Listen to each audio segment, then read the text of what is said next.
I remember the exact moment I stopped feeling the Force as light. It wasn't dramatic. There was no lightning, no red-tinged vision, no sudden surge of hatred that announced itself with theatrical certainty. It was quieter than that. I was standing in the archives of the Jedi Temple on Coruscant, 3rd level, Eastern Wing, where the smell of preserved manuscripts mixed with the sterile air filtration system's constant hum. My hand was pressed against a data terminal, and I was searching for something I can't even remember what anymore, and I felt it. A warmth. Not the serene, flowing warmth of the light side that I'd been taught to recognize and cultivate since I was 4 years old. This was different. Hungry. Untruth. Personal. Things. It felt like the Force was finally acknowledging me as an individual, rather than as another instrument in its grand design. I pulled my hand away. The warmth faded. I told myself it was nothing. Fatigue, perhaps, or the stress of the war that had begun to consume everything we knew. The Clone Wars had been raging for 2 years by then, and I'd seen things that the Temple instructors had never prepared us for. I'd watched men clone troopers whose names I'd learned, whose jokes I'd laughed at, whose fears I'd sensed through the Force. I'd made decisions that sent some to their deaths and spared others. The weight of those choices had started accumulating somewhere behind my sternum, a pressure that meditation couldn't quite dissolve anymore. The archives were always cool, temperature regulated to preserve the ancient texts. But I'd grown to associate that coolness with something else. The emotional distance the Jedi maintained from everything. Detachment, they called it. Serenity. I'd been trained in it, had practiced it, had believed in it. But standing there with the phantom sensation of that different warmth still tingling in my palm, I wondered for the first time if detachment was wisdom, or just another word for numbness. I didn't tell anyone. What would I have said? That the Force had felt different for a moment? That I'd experienced something warm and personal? They would have suggested more meditation, perhaps a conversation with Master Yoda about releasing attachment. I'd heard those conversations before, had been present when other Jedi, usually younger ones, newly elevated to knight status, had expressed doubts or felt the weight of the war bearing down on them. The answer was always the same. Trust in the Force. Release your feelings into it. Do not grasp at outcomes. Serve without attachment. I'd tried. By all the stars in the galaxy, I had tried. My name doesn't matter anymore. I've gone through so many since then. The name my parents gave me before the Order took me. The name the Jedi used. The names I chose later for myself, in the years that followed.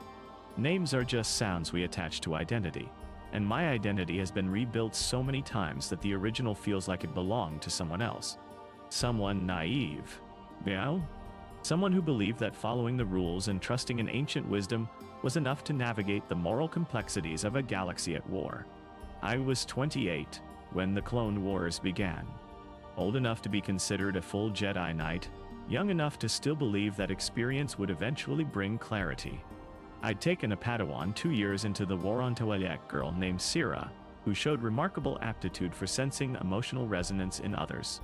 She was empathetic to a degree that sometimes worried me, because empathy without boundaries can become a wound that never closes. But I taught her what I'd been taught. Feel, understand, then release. Don't hold on to the suffering you sense. Let it flow through you and into the Force. I wonder now if I was teaching her to build the same emotional walls that would eventually trap me. The war changed everything about what it meant to be a Jedi. Before the Clone Wars, we were peacekeepers, diplomats, investigators of disputes, and explorers of the Force's mysteries. Then came the Battle of Geonosis, and suddenly we were generals, commanders, tacticians of violence. The Council justified Etant. The Republic needed us. The Separatists posed an existential threat. We were the only ones with the skills and Force sensitivity to lead the clone army effectively. All true. All reasonable. No. All in service of the greater good. But standing on the bridge of a Venator-class Star Destroyer, watching turbolaser fire lance through the void and tear apart separatist frigates. I felt something that the Jedi teachings hadn't prepared me for. Satisfaction, not the serene acknowledgement that justice was being served or peace protected. Actual satisfaction. A visceral pleasure in the destruction of an enemy. It lasted only a moment before I caught myself and released it into the Force, but it had been there. Undeniable. The hum of a Star Destroyer's engines becomes a kind of baseline reality when you spend months aboard one. It's omnipresent, a deep thrumming that you feel in your bones rather than hear with your ears. During those long campaigns in the Outer Rim, hunting separatist fleet elements and securing supply routes, that hum became the soundtrack to my gradual unraveling. I would stand in my quartorsa, sparse, minimal, appropriate for a GDA, and feel the engines through the deck plating, and I would think about power, not in abstract terms, but in concrete ones. The power to move through hyperspace, to project force across star systems, to make decisions that affected billions of lives. The clones respected us. Some even seemed to love us in their way. They'd been bred and trained to follow Jedi commanders, and most did so with remarkable dedication. My battalion, the 407th Hake, had been under my command for nearly a year when I started noticing the small signs of wear that even their conditioning couldn't quite suppress. Clone Captain Locke, whose designation was CC4, 277, but who'd chosen a name that reflected his tactical mindset, had developed a slight hesitation before acknowledging certain orders. Not disobedienza, never the ta, but a fractional pause that suggested something like doubt. We were on Prazitlin, a factory world that the Separatists wanted for its droid production facilities, and the Republic wanted to deny them. The battle had ground into a weeks-long siege, urban combat in industrial sectors where every corner could hide a spider droid or a unit of battle droids. I'd learned to sense the droids through the Force saw, empty spaces in the living energy field, moving holes in reality out.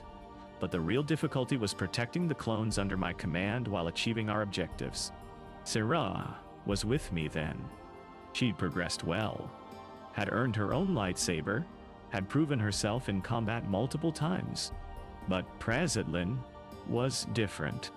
The Separatists had deployed organic Commander Sa, Umbaran officers who understood psychological warfare.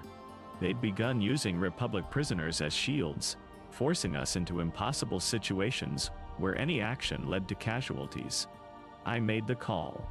We pushed forward, used concentrated force techniques to incapacitate the prisoners before they could be executed, and eliminated the Umbaran position.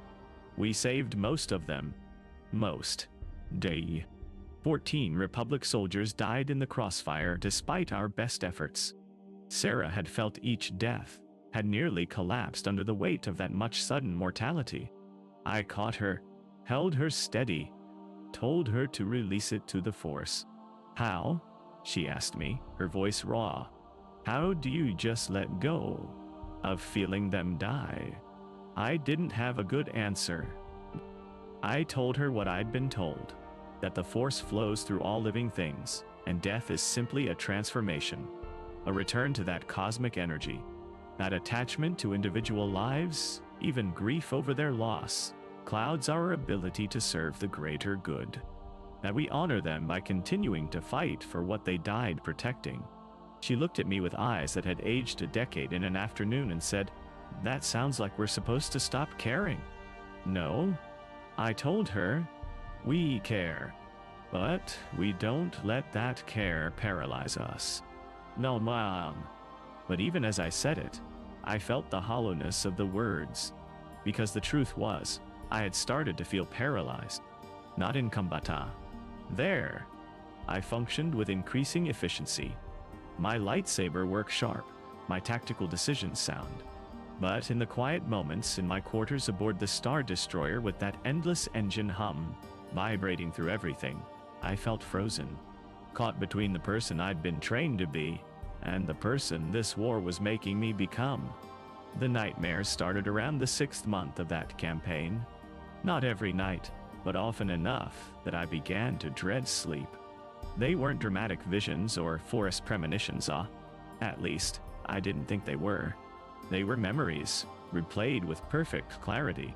The faces of people I'd killed, mostly droids in the dreams, which should have been absurd because droids weren't alive, weren't part of the Force, were just machines following programming. But my sleeping mind gave them faces anyway. Gave them something like fear in their photoreceptors as my lightsaber carved through them. Sometimes I dreamed of the Umbaran officers, the ones I'd killed on Prazetlin. I'd severed the head of one with a single stroke, clean, efficient, necessary. In the dreams I did it again and again, except each time I was more aware of the satisfaction I'd felt. That moment of vindication, when the enemy responsible for using prisoners as shields had been eliminated. It hadn't felt like justice in the dream. It felt like revenge. I never told anyone about the nightmares. The Jedi healers were overwhelmed with actual physical casualties, and admitting to psychological strain felt like weakness. We were supposed to be beyond such things, fortified by our connection to the Force and our training in emotional regulation. I meditated more, pushed myself harder in training, sought out additional responsibilities. If I was busy enough, tired enough, maybe the dreams would stop. They didn't. The Battle of Cato Nemoidia was where everything began to fracture. Warning. Not all at once, It was more like watching ice develop hairline cracks under pressure, knowing that eventually the entire surface would give way. We'd been tasked with capturing a separatist command center built into the bridge cities that connected the massive rock formations on that world. Sira and I led the assault with the 407th, supported by air units and gunships. The architecture of Cato Nemoidia was beautiful in a way that seemed designed to mock warfare, elegant spans of metal and stone suspended over abysses, ornate buildings that spoke of wealth and culture, all of it becoming a battlefield. The separatists had known we were coming. They'd fortified every approach, mined the bridges, positioned artillery in overlapping fields of fire. We lost 30 clone troopers in the first hour. Captain Locke suggested a withdrawal to reassess, but High Command denied the request. The bridge city had to fall. Intelligence suggested a separatist leadership council was meeting there, an opportunity to decapitate part of their command structure. So we pushed forward. I remember the exact moment I stopped questioning my orders and started questioning the Jedi Code instead. We'd fought our way into the primary spire of the bridge city, and the architecture had transitioned from elegant to oppressive and narrow corridors designed for Nemoidian proportions. Every intersection a potential kill zone. The air smelled of ozone and scorched metal, punctuated by the acrid chemical scent of droid lubricant. Sarah was beside me, her green blade humming in counterpoint to my blue one, and we moved through the defenders like we'd been trained-ish precise, efficient, lethal. The command center was on the 73rd floor. We'd lost 48 more troopers getting there. I'd felt each death through the Force, those sudden absences like lights going out in a vast darkness. But I'd release them, let the grief flow through me without attachment, exactly as I'd been trained. Sarah was struggling more. I could sense her shields weakening, the accumulated death weighing on her. Between firefights, I'd remind her to breathe, to trust in the Force, to remember that we were saving countless lives by ending this threat. She believed me because she wanted to. Because the alternative was admitting that we were participating in something that had no clean answers. The Separatist commanders were Nimodiansa, bureaucrats who'd thrown their lot in with Count Dooku and his vision of a galaxy free from Republic corruption. When we breached the command center, they didn't fight. They raised their hands in surrender, their large eyes wide with genuine fear. There were 6 of them, dressed in elaborate robes that seemed absurd in a war zone, surrounded by the wreckage of their communication systems that our artillery had destroyed. Standard procedure was to take high-value prisoners for interrogation. Information about Separatist fleet movements, supply chains, leadership locations, all vital to ending the war sooner, saving more lives in the long run.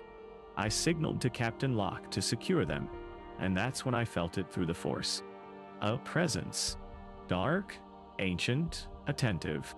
It wasn't in the room with Usa, it was somewhere else entirely, vast and distant. But I could sense its attention turning toward this moment like a predator catching a scent. The senior Nemoidian spoke, his basic heavily accented but clear.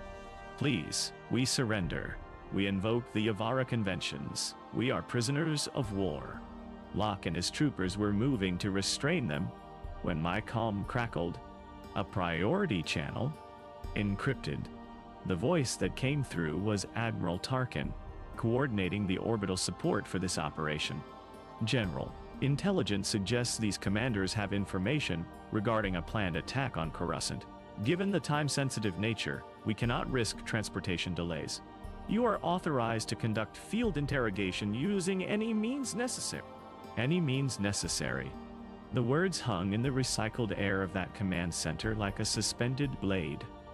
Oh, understood, Admiral, I heard myself say.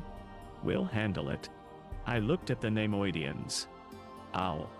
They were terrified, I didn't need the Force to sense that. It was written in every aspect of their body language. Sarah was looking at me, waiting for guidance. Captain Locke was impassive behind his helmet, a soldier awaiting orders. And I felt that presence through the Force again, that dark attention. Except now it felt less like a predator, and more like recognition. As if something vast and terrible was acknowledging me as a potential equal rather than prey. I stepped closer to the senior Nemoidian. Tell me about the Coruscant operation. We have no on. I raised my hand, and the Force responded. Not the gentle, persuasive touch I'd been taught for mind tricks. Something harder, more insistent. I pushed into his thoughts like breaking through a door. Felt his resistance crumble. Felt the information I needed rising to the surface of his consciousness. And I felt something else, his terror, sharp and personal and utterly human despite his alien physiology. The Force carried it all to Mia, his fear of death, his regret at his choices, his desperate hope that cooperation might mean survival. I took what I needed from his mind and released him. He collapsed, gasping. The other Nemoidians were backing away, but there was nowhere to go. The room was secure, the doors sealed, clone troopers at every exit. Locke, I said, my voice steady despite the way my heart was hammering against my ribs. Set charges. We're bringing the structure down. Make it look like it collapsed during the battle. There was the briefest pause. Sir, the prisoner saw. Our enemy combatants who coordinated attacks that killed Republic soldiers, I said. The words came easily, built from months of justifications and calculations, and the slow erosion of certainty. Intelligence has been secured. We can't spare the transport capacity or guards to secure them, and we can't risk them being rescued by separatist forces before we can extract them. This is the tactical solution. I felt Sarah's shock through our training bond before I heard her voice. Master, we can't. They surrendered. The war doesn't stop for individual surrenders, I told her, and I almost believed the calm authority in my voice. Every resource we divert to prisoners is one we can't use to save Republic lives. The information they had will save thousands. That's the calculation. That's murder, she whispered. The word hung between us like an accusation, and something hot and sharp twisted in my chest. Angara. Her naivety at the situation, at the impossible choices this war forced on us every day, but also at myself, because I knew she was right, and I was going to give the order anyway. No, I said quietly. It's war. Set the charges, Captain. Locke hesitated for one more second, then nodded. Yes, sir. I didn't watch the troopers set the explosives. I turned away, faced one of the command center's massive viewports that looked out over the bridge city and the abyss below. Sierra came to stand beside me, and I could feel her struggling with what was happening. She wanted to argue more, wanted to stop this, but she'd been trained to obey her master and trust in Jedi wisdom. I'd cultivated that trust carefully over years, and now I was spending it like currency. The Force will understand, I told her, trying to convince both of us. Sometimes we have to make choices that feel wrong in the moment, but serve the greater good. That's what it means to be a Jedi in wartime. Is it? Her voice was small, lost. Or, is that what we tell ourselves so we can sleep at night? I didn't answer her. The charges were set. We evacuated the structure with our forces, fought our way back to the extraction point through sporadic droid resistance, and watched from our gunship as the spire collapsed in a controlled demolition that Command would classify as structural failure due to sustained combat damage. 6 Nemoidians died in that collapse, and I told myself it was necessary, told myself the intelligence we'd gained justified it, told myself I was still serving the light. But that night in my quarters aboard the Star Destroyer, with the engine hum vibrating through my bones, I couldn't meditate. Every time I reached for the Force, I felt that dark presence again, that sense of recognition. And worse, I felt the satisfaction that I'd buried under layers of justification. Satisfaction at having made a hard choice and followed through. Satisfaction at being decisive when others hesitated. Satisfaction at wielding power without the constraints of mercy. The Force, I realized, didn't feel any different than it had before. I did. The nightmares changed after Cato Nemoidia. Now they included the Nemoidians, their large eyes fixed on me as the building collapsed around them. But in the dreams, I wasn't troubled by their deaths. I was irritated at Sira for questioning me, angry at the universe for putting me in positions where there were no clean choices. And beneath the anger, something colder, the growing certainty that attachment to outdated moral constraints was itself a form of weakness. I started avoiding Sarah after that mission. Well, not obvious law. We still trained together, still operated together in combat, but I stopped the longer conversations, the philosophical discussions about the Force and the Jedi path that had once been central to our relationship. She noticed I could feel her confusion and hurt through our bond, but I told myself it was for her own good. She needed to develop independence, needed to stop relying on me for validation of every choice. The truth was I couldn't face her questions anymore, because I didn't have answers that would satisfy her, and I was terrified that if I tried to articulate the thoughts building in my mind, I would have to acknowledge how far I'd already drifted. The war ground on. We fought on Felucia, where the fungal forests hid separatist positions, and every breath tasted of spores and decay. We fought on Megiddo, where crystalline towers shattered under artillery fire, and clone troopers died in the snow. We fought on a dozen worlds whose names blurred together into a litany of violence and necessary choices and accumulated compromises. Somewhere during those campaigns, I stopped releasing my emotions into the Force. Not consciously, at first. It was subtle, a moment of anger at a tactical setback that I held onto instead of letting flow through me. A flash of satisfaction at a successful ambush that I savored instead of releasing. Small things, but they accumulated like sediment, building up a foundation for something new to grow. The first time I consciously drew on the dark side, I didn't recognize it as such. We were on Umbara, ironic, given my earlier encounter with Umbaran commanders on Praesetlin. The 407th had been attached to a larger force pushing toward the Umbaran capital, and the fighting had been brutal. Umbaran technology was sophisticated, their tactics ruthless, and they held every advantage on their homeworld. We'd been fighting for 3 days straight, barely sleeping, the perpetual twilight of Umbara's shadow-covered surface, making it impossible to track time normally. Sarah had been injured, critically, but enough that she'd been pulled back to a field hospital. I was alone, leading a squad of troopers through a section of trench system that the Umbarans had honeycombed with ambush points.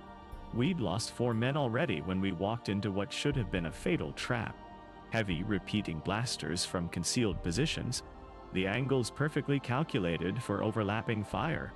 I felt the danger through the Force a fraction of a second before the first shots, enough time to ignite my lightsaber and raise it defensively. The blue blade caught one bolt, deflected it back toward its source. But there were too many, too well positioned. The troopers with me were diving for cover, but I could sense through the force that two of them weren't going to make each at the geometry of the ambush was perfect. There was no cover that could save them.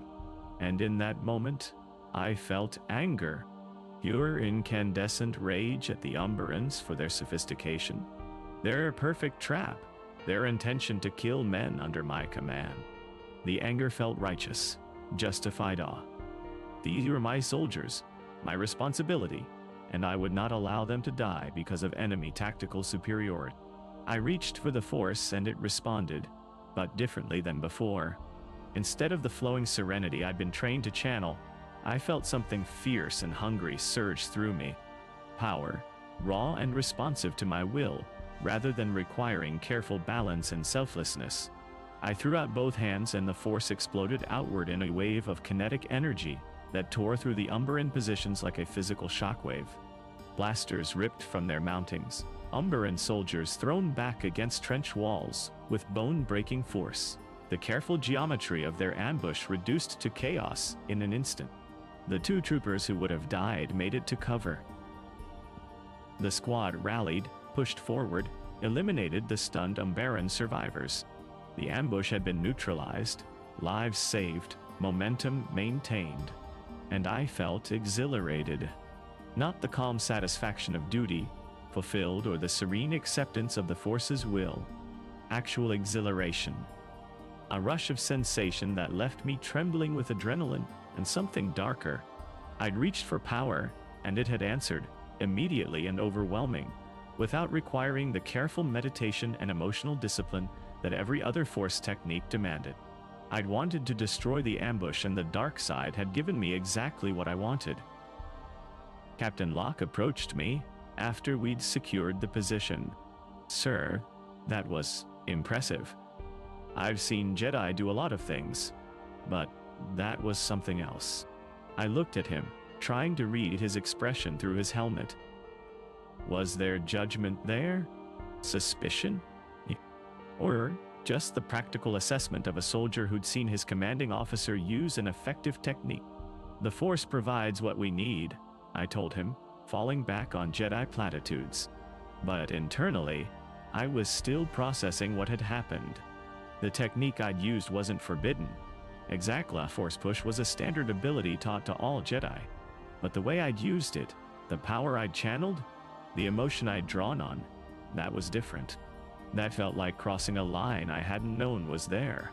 I should have reported it to the Council. Should have sought guidance from a master, undergone meditation to process what had happened. Instead, I filed it away like a weapon discovered during combat, something potentially useful that required more investigation before deployment. The next time I consciously reached for that power, it came easier. We were extracting from Umbara after the capital fell, and a pocket of Umbaran resistance had managed to pin down a Republic transport full of wounded clones. Sarah was among the men. She'd returned to duty, but was still recovering, not at full strength.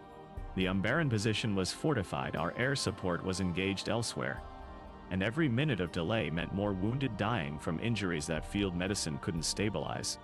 I could have called for reinforcements, waited for proper tactical support, approached the situation with caution and planning. Instead, I felt that familiar anger rising at the Umbarans for their resistance, at the universe for putting wounded men at risk, at the constraints of proper procedure, when lives were at stake, and beneath the anger, something colder, impatience. I was tired of this planet, tired of this war, tired of always choosing between bad options and worse ones. I reached for the power I'd felt before, and this time I did it deliberately. The dark side responded like a loyal hound recognizing its master's voice. It flooded through me, sharp and precise, and I directed it at the Umbaran fortification with surgical focus. Stone and metal buckled. Structure collapsed. The Umbarans inside died quickly, crushed or buried. No time for suffering or surrender. The transport lifted off safely. Now, Sarah and dozens of wounded clones survived because I'd acted decisively, using the tools available to me without hesitation or moral paralysis. I told myself it was justified. I told myself The ends mattered more than the means. I told myself I was still serving the light by protecting the innocent, even if my methods had grown more pragmatic. But standing there in the gray atmosphere of Umbara, watching the dust settle over the collapsed fortification, I felt that dark presence again through the Force. That ancient attention, closer now, more focused. And for the first time, I heard something like a voice, not words, exactly, but meaning conveyed directly to my mind. Good. You are beginning to understand. I should have been terrified. Should have recognized that voice as the ultimate warning, the sign that I'd strayed into dangerous territory. Instead, I felt oddly validated. Something vast and powerful had acknowledged my choices, had recognized that I was learning to navigate the moral complexities that the Jedi Council's distant wisdom couldn't address. I convinced myself it was a Force vision, a manifestation of my own doubts and stress. I didn't tell anyone about it, especially not Sira, who had begun watching me with increasingly worried eyes. The war was entering its third year, when I was recalled to Coruscant for briefing and consultation with the Council. I hadn't been back to the temple in 18 months. My entire existence had become the campaign, the Star Destroyer, the endless sequence of battles and tactical decisions. Walking through those familiar halls felt strange, like visiting a museum dedicated to a past version of myself. The temple smelled different than I remembered. Or perhaps I'd changed enough that I noticed things I'd previously taken for granted. Incense from the meditation chambers, the sterile cleanliness of the air recycling systems, the subtle scent of old stone and older knowledge. It should have felt like coming home. No. Instead, it felt like returning to a cage I'd somehow escaped without realizing it. Master Windu conducted my debriefing personally. We sat in one of the council chambers, not the main one, with its view of Coruscant's endless cityscape, but a smaller, more intimate room designed for individual consultations. He asked about the campaigns, the status of the 407th, my assessment of separatist capabilities and strategies. Standard questions that I answered with practiced professionalism. Then he asked about me. "You feel different," he said, his dark eyes fixed on mine with the intensity that had made him legendary among the Jedi. "The Force around you has shifted, darkened at the edges." My heart rate increased, but I kept my expression neutral. "The war has been difficult. I've had to make hard choices." "We all have," he agreed. "But most Jedi don't carry those choices the way you're carrying them. You're holding on to something. Pain, perhaps, or anger." I wanted to deny it, but lying to Mace Windu about matters of the Force was pointless. He'd fought against the dark side more than almost any living Jedi, had developed his own techniques for channeling aggression without falling. If anyone could sense what was happening to me, it was him. "I've been angry," I admitted carefully, "at the Separatists, at the situations we find ourselves in, at the constraints that sometimes cost lives." "Anger is natural," he said. "The war produces it constantly. What matters is what we do with it. Release it to the Force, or hold it as fuel. What if releasing it means accepting losses we could have prevented?" The words came out sharper than I'd intended. "What if the price of serenity is measured in clone troopers who die because we're too concerned with inner peace to act decisively?" Windu studied me for a long moment. "You think attachment to peace makes us weak. I think the dark side has power the Council refuses to acknowledge," I said, and even as the words left my mouth, I knew I'd gone too far. But something in me needed to say it, needed to challenge the comfortable certainties that had begun to feel like lies. We've been taught that the dark side is only destructive, only corrupting. But what if it's just power?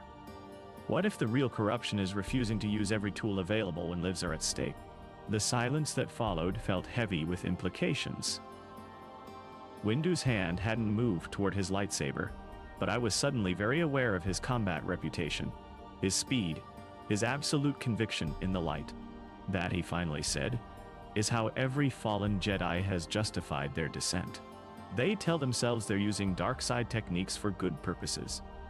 that they're strong enough to channel anger and hate without being consumed, that the ends justify the means. He leaned forward, slightly. They're always wrong.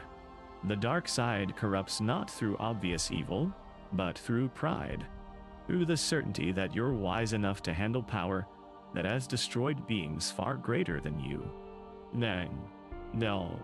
I felt anger flash through me at his words, Anger at being lectured like a Padawan, at the implicit condescension, at the suggestion that I was somehow blind to dangers I'd been navigating successfully for months.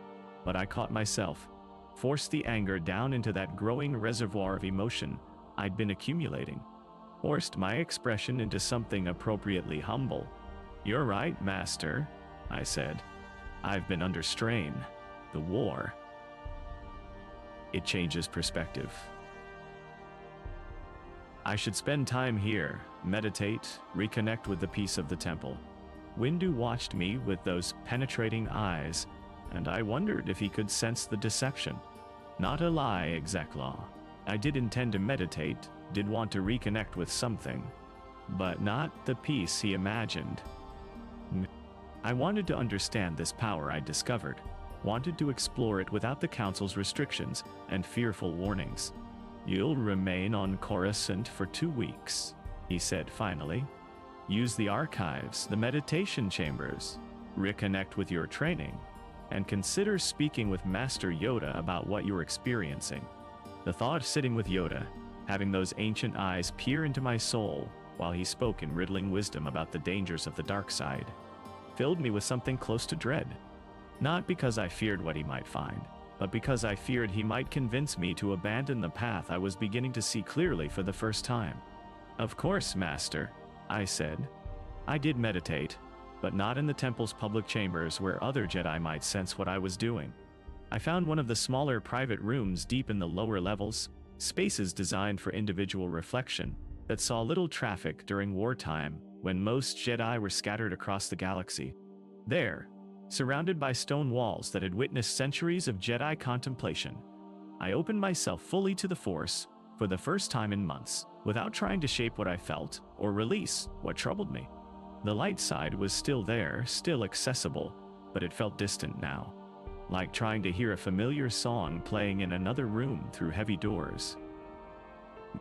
I could reach it if I tried, could still channel its serenity and flowing peace, but it required effort now, required me to push past the other thing that had grown inside me.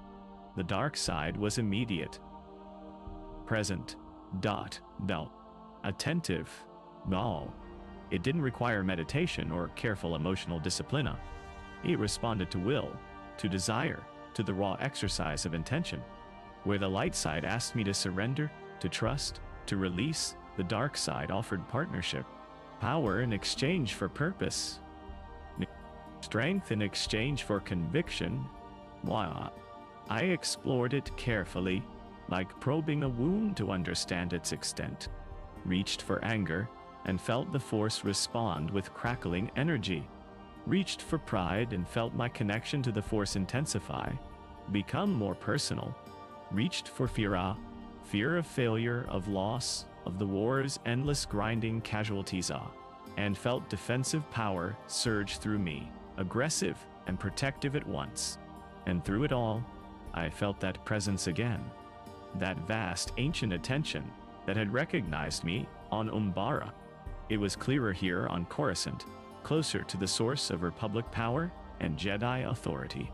Paradoxically, in the heart of the light side's greatest stronghold, the dark side felt more accessible than ever, as if the proximity to so much light created shadows deep enough to hide in. The presence didn't speak to me again, not in those meditation sessions, but I felt its approval, its patience, its certainty that I was moving in the right direction.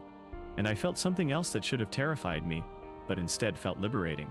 I was being seen, not as a Jedi Knight among thousands, not as a servant of the light side and the Republic, but as an individual with power and potential that transcended the roles the Order had assigned me. Sarah found me on the 4th day.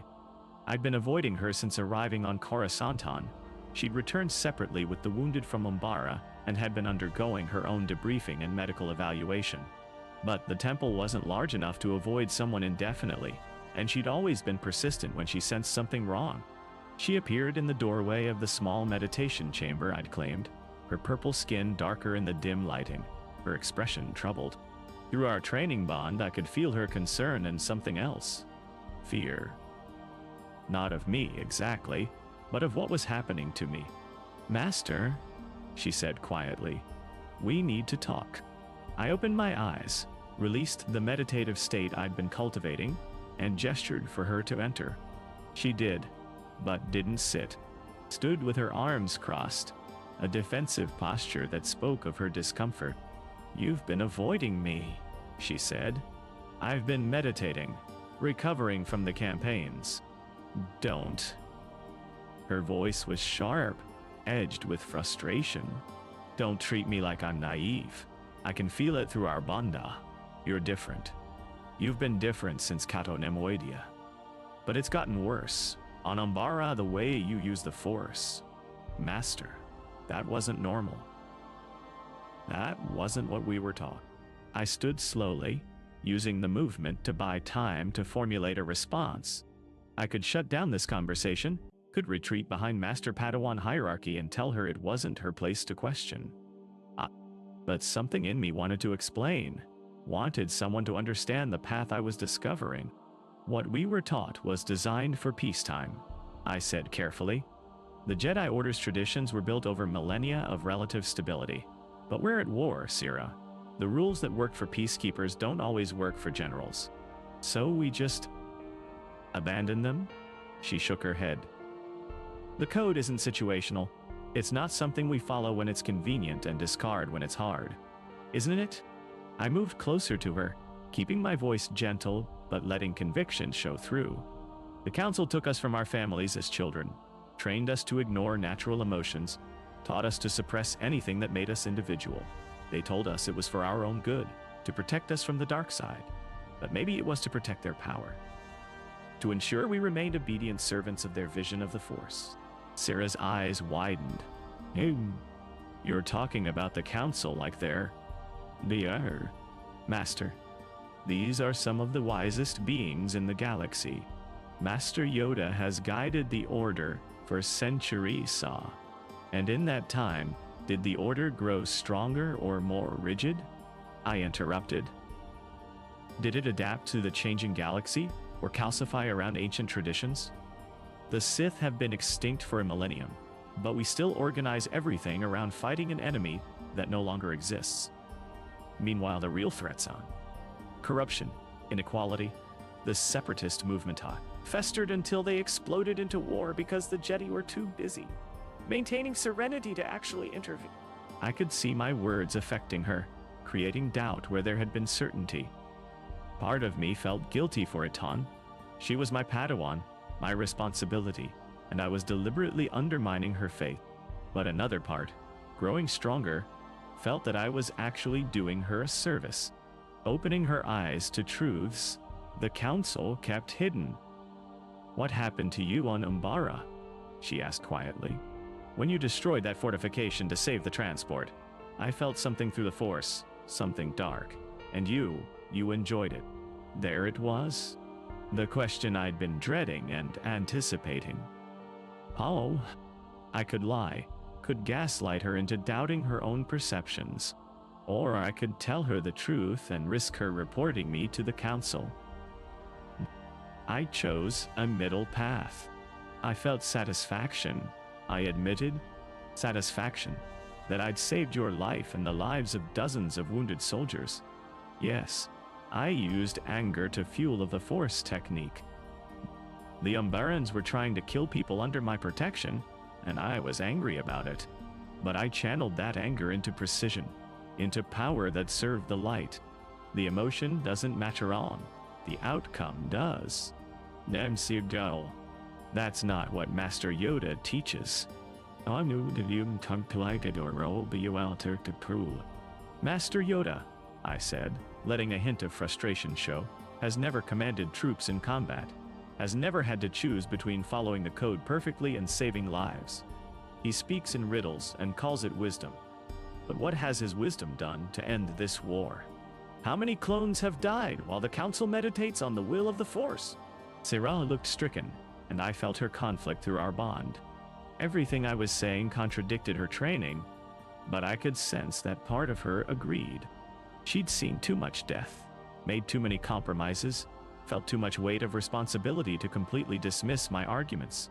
I'm scared for you, she finally said. Not because I think you're wrong about everything, but because this is how it starts, isn't it? This is how Jedi fall. They convince themselves the rules don't apply, that they're special enough to handle power that destroyed others.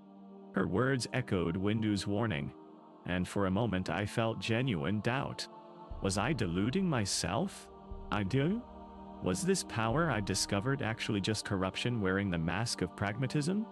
I reached for the Force, checking my connection to it, trying to sense if I was truly being corrupted or simply evolving.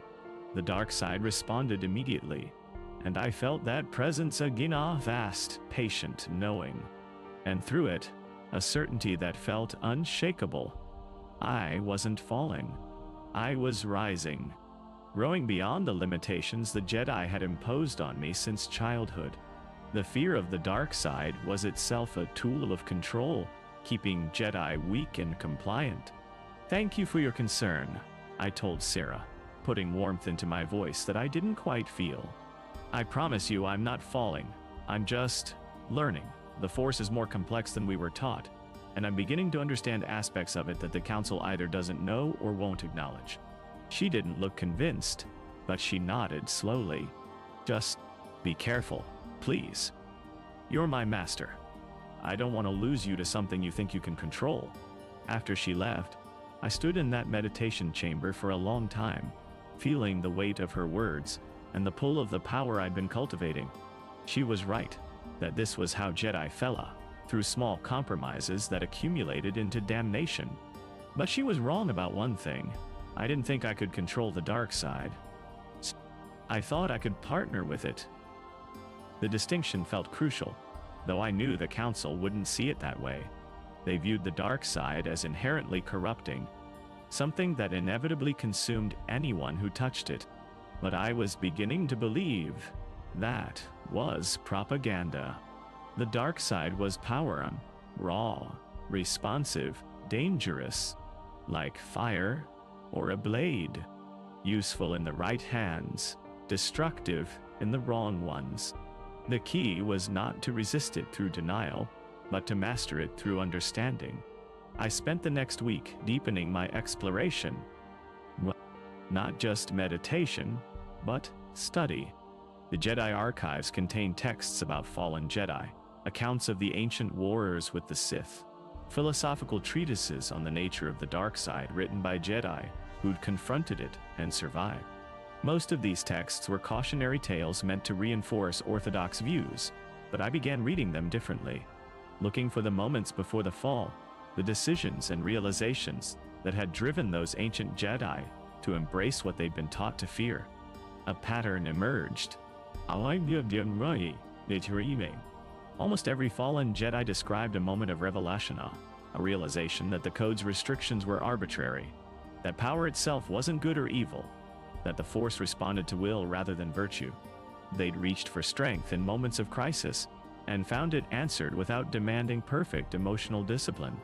They'd discovered that passion could fuel precision, that anger could sharpen focus, that fear could drive action. The cautionary tales always ended with corruption and destruction.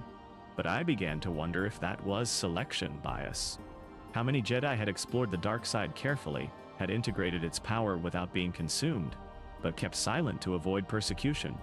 How many had learned to balance light and dark, using each as the situation demanded? I found one text, buried in a restricted section I shouldn't have had access to but did because wartime security protocols were relaxed, written by a Jedi master from 3 centuries prior. Her name was Zyra Vell, and she'd spent decades studying Force philosophy before disappearing from records entirely. Her final treatise, incomplete and heavily annotated with Council warnings, proposed that the division between light and dark was artificial construct created to make Force training more systematic, but ultimately limiting to true understanding. She wrote, We teach Padawans that the dark side corrupts, but we never examine what we mean by corruption. If a Jedi uses anger to save innocence, is that corruption or evolution? If passion drives someone to fight harder for justice, is that falling or rising? The Council's answer is always the same. Any deviation from perfect serenity is the first step toward destruction. But perhaps perfect serenity is itself a kind of death. The text ended abruptly, with a council note indicating that Master Vel had been investigated for dark side corruption and had fled the Order rather than submit to judgment. The official record suggested she'd fallen to darkness and died in self-imposed exile. But I wondered if she'd simply continued her research beyond the Council's reach, exploring truths they weren't willing to acknowledge. I copied portions of her treatise to personal files, knowing I'd want to reference them later. And I felt that presence through the Force again, approval, patience, growing interest. Something was watching my development, tracking my progress, waiting for the right moment to make itself fully known. On the 10th day of my stay on Coruscant, I was summoned to meet with Chancellor Palpatine. The request came through official military channels rather than the Jedi Council, which was itself interesting. I'd met the Chancellor before, of course. All Jedi generals had briefed with him at various points during the war. He was charismatic, pragmatic, deeply concerned with the Republic's survival. I'd found him more relatable than most politicians, someone who understood that war required hard choices and didn't hide behind comfortable abstractions. His office was in the Senate building, spacious and elegant, with massive windows overlooking Coruscant's endless cityscape. He stood when I entered, smiled warmly, gestured to a seat across from his desk. The whole interaction felt personal rather than official, which put me at ease even as some instinct warned me to be cautious. "General," he said, using my military title rather than the Jedi honorific, "thank you for coming. I know your time on Coruscant is meant for rest and recovery, but I wanted to speak with you personally about the campaigns you've been leading." "Of course, Chancellor. I'm happy to brief you on our operations." "Now? Nay. Oh, I'm well informed about the tactical situations," he said, waving a hand dismissively. "Admiral Tarkin keeps me appraised. What interests me is something more personal. You've been remarkably effective as a commander. Decisive. Willing to make difficult choices that other Jedi seem to struggle with. That's valuable in a war like this, but I understand it comes at a cost." I felt suddenly exposed, as if he could see through me to the doubts and explorations I'd been hiding. "War is difficult for everyone, Chancellor." "Ah, indeed. But not everyone bears the additional burden of a philosophical code designed for peacetime diplomacy." He leaned back in his chair, studying me with eyes that seemed far older and more knowing than his appearance suggested. "The Jedi Order is remarkable in many ways, but I've always wondered if their emotional restrictions don't sometimes hinder them in situations that require passion, conviction, the willingness to act decisively without paralysis by contemplation." His words resonated dangerously with thoughts I'd been having, conclusions I'd been reaching. Hearing them spoken aloud by someone outside the Order, someone who couldn't be dismissed as fallen or corrupted, validated something I'd been afraid to fully acknowledge. "The code serves important purposes," I said carefully. "It helps us avoid attachment and the suffering that comes from it." "Does it?" Palpatine leaned forward, his expression earnest. "Or does it simply trade one kind of suffering for another? The Jedi avoid the pain of loss by refusing to love. They avoid the sting of injustice by maintaining perfect serenity. But in doing so, don't they also avoid the full experience of life? The highs and lows that make us truly alive? No? The Council would say that attachment leads to fear, fear to anger, anger to suffering. Yes, I am familiar with their catechism. You?" There was something in his voice now, a subtle edge that suggested, "What? Contempt? Pity? Pity?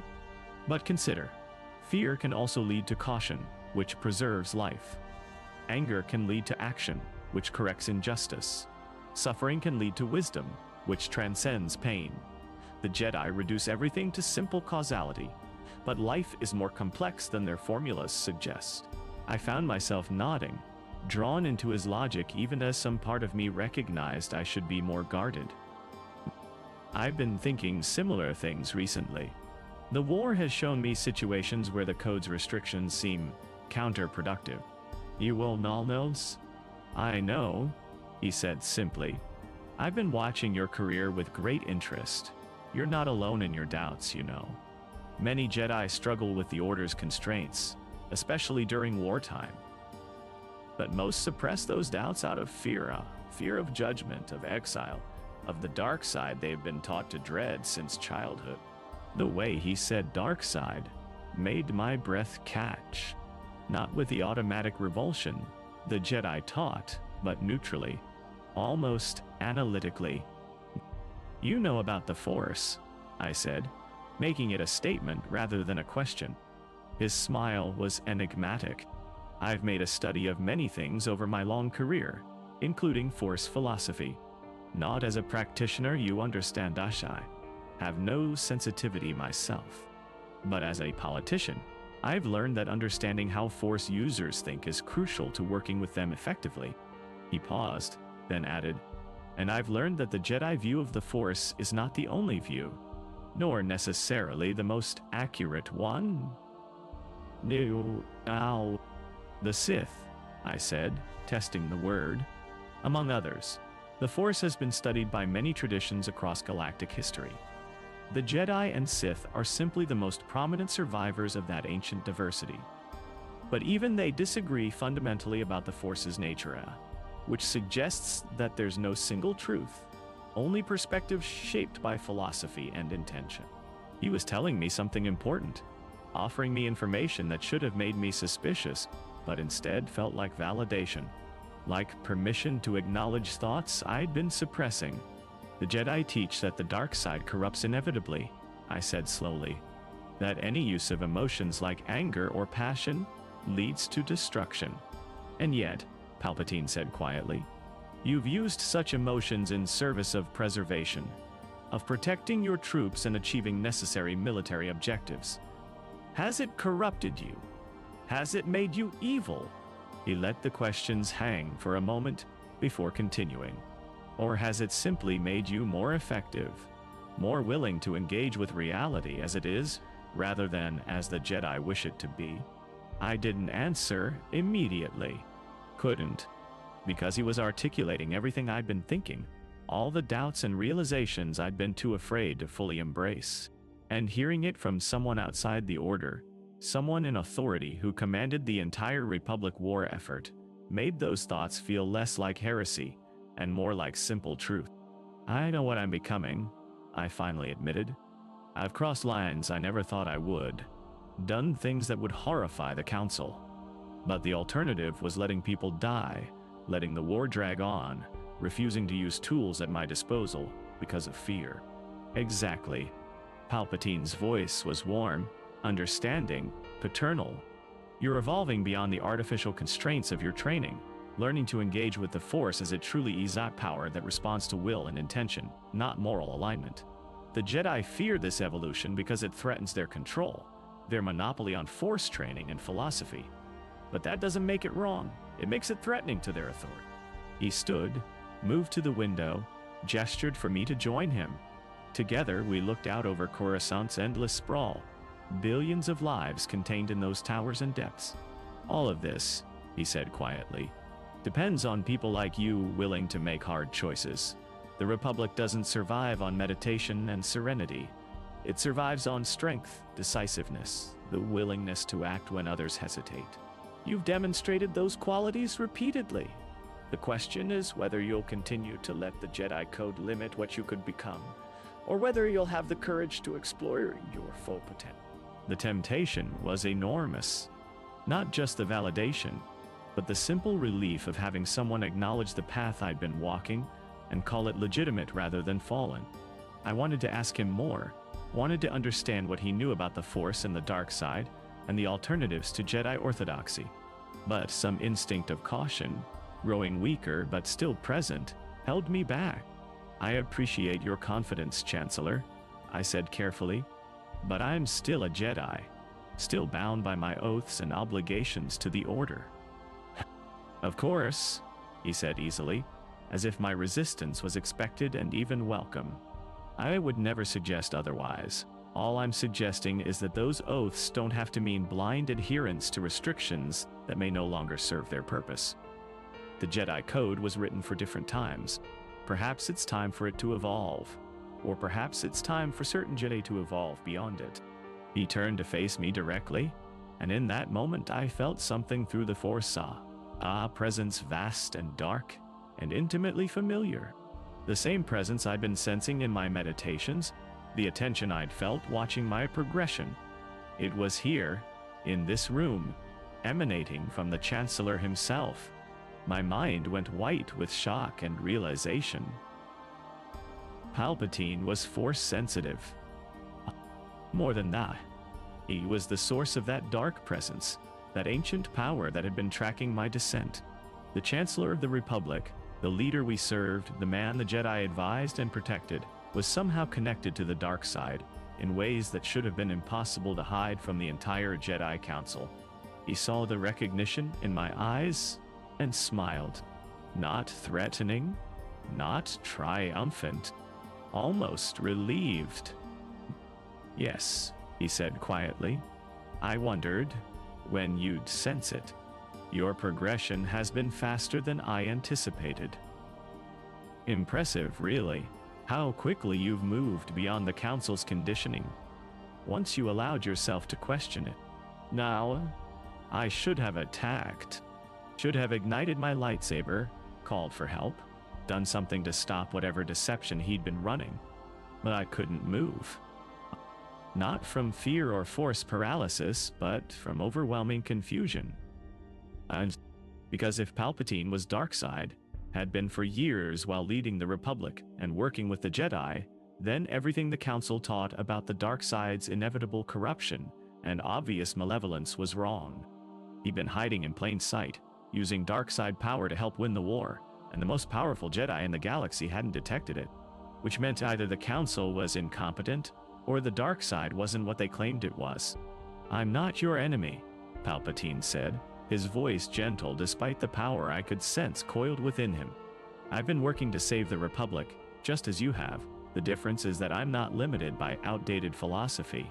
I use whatever tools are necessary at. Light or dark, compassion or fear, mercy or ruthlessness.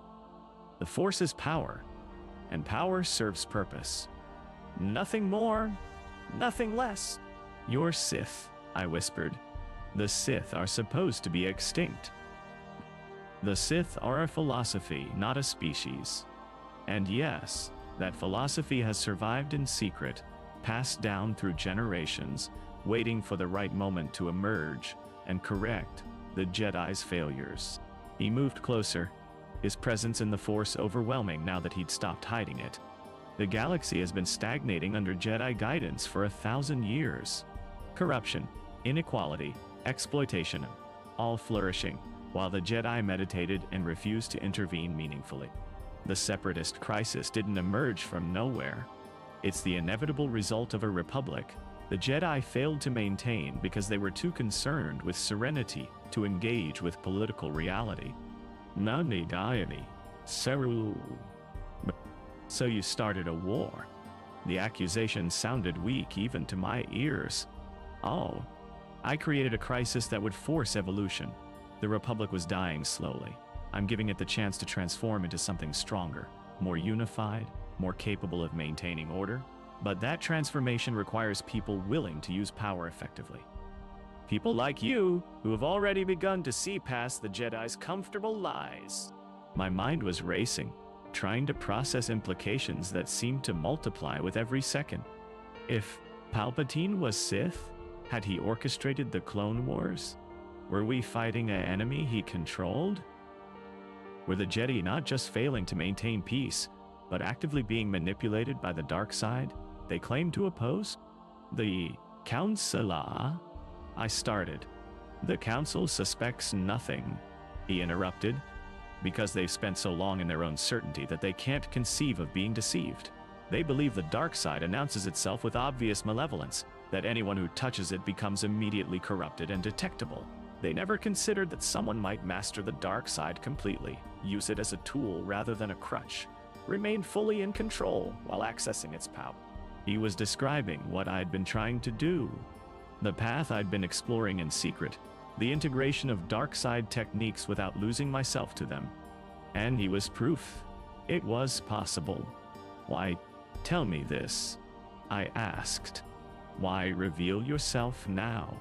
Because you're ready, he said simply.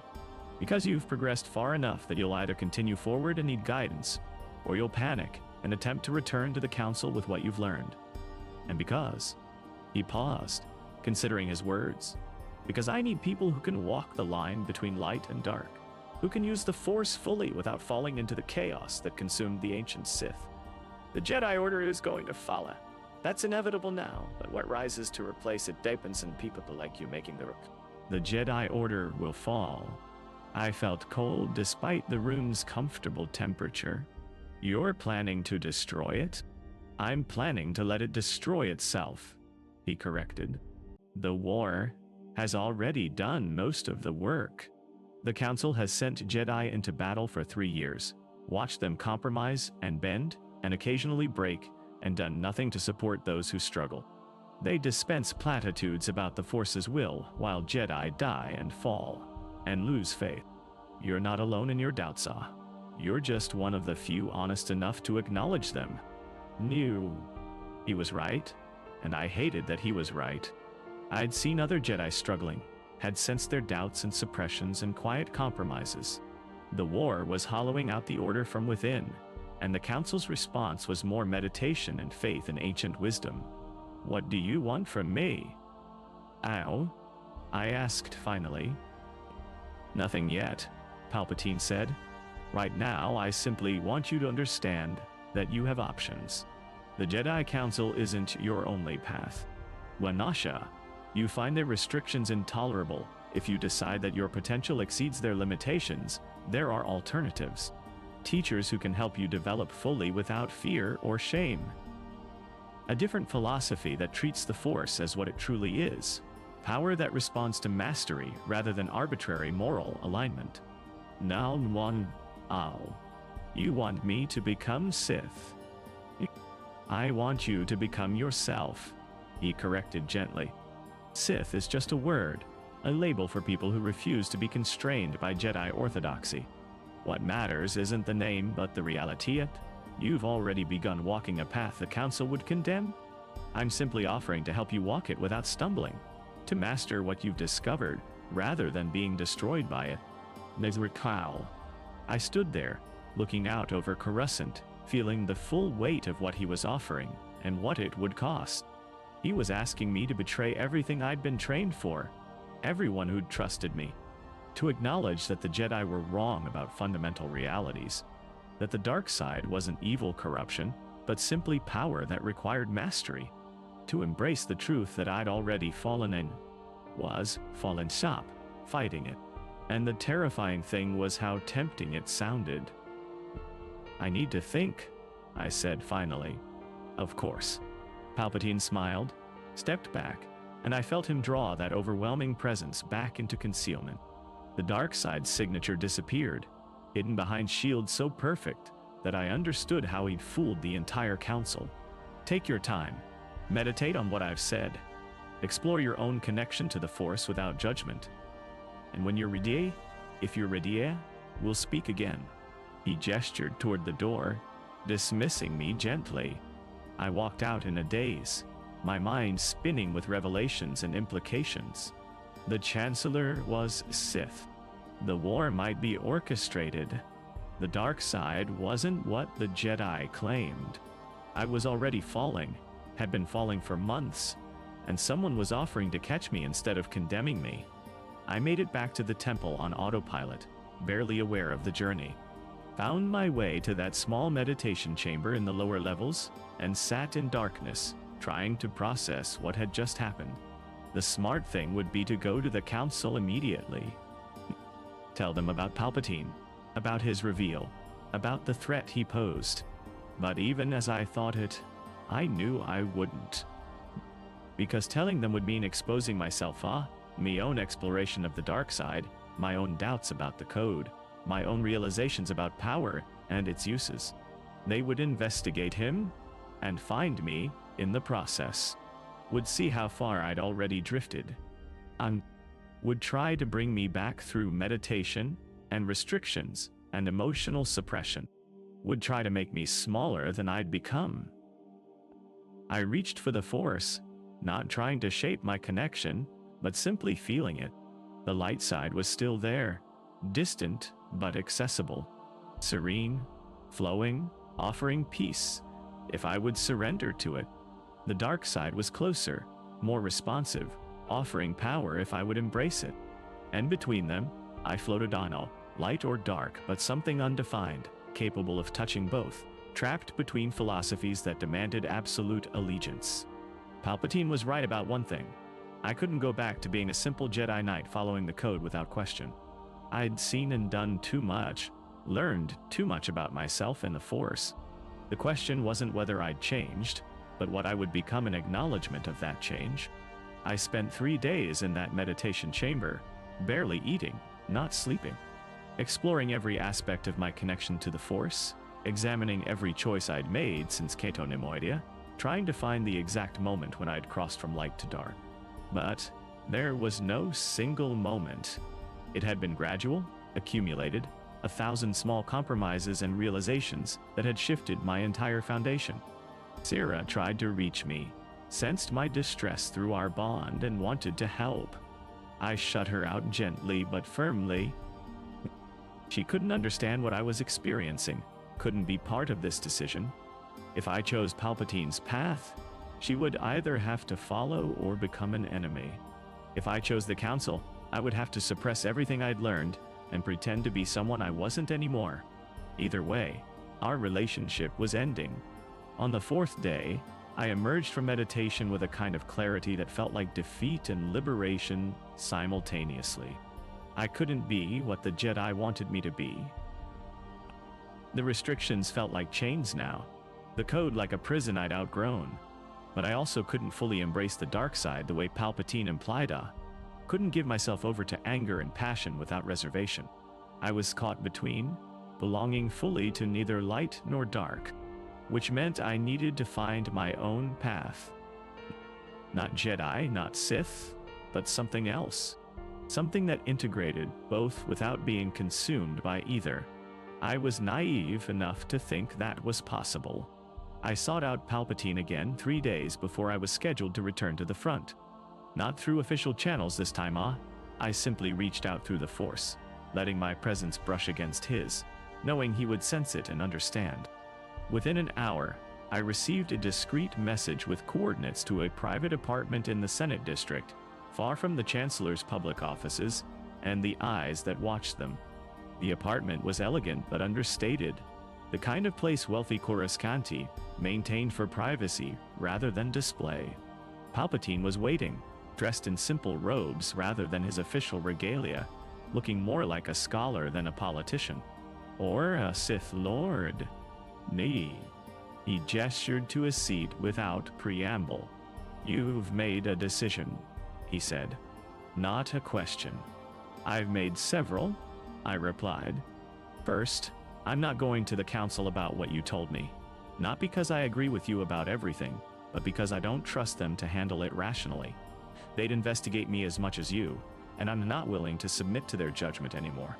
He nodded, unsurprised.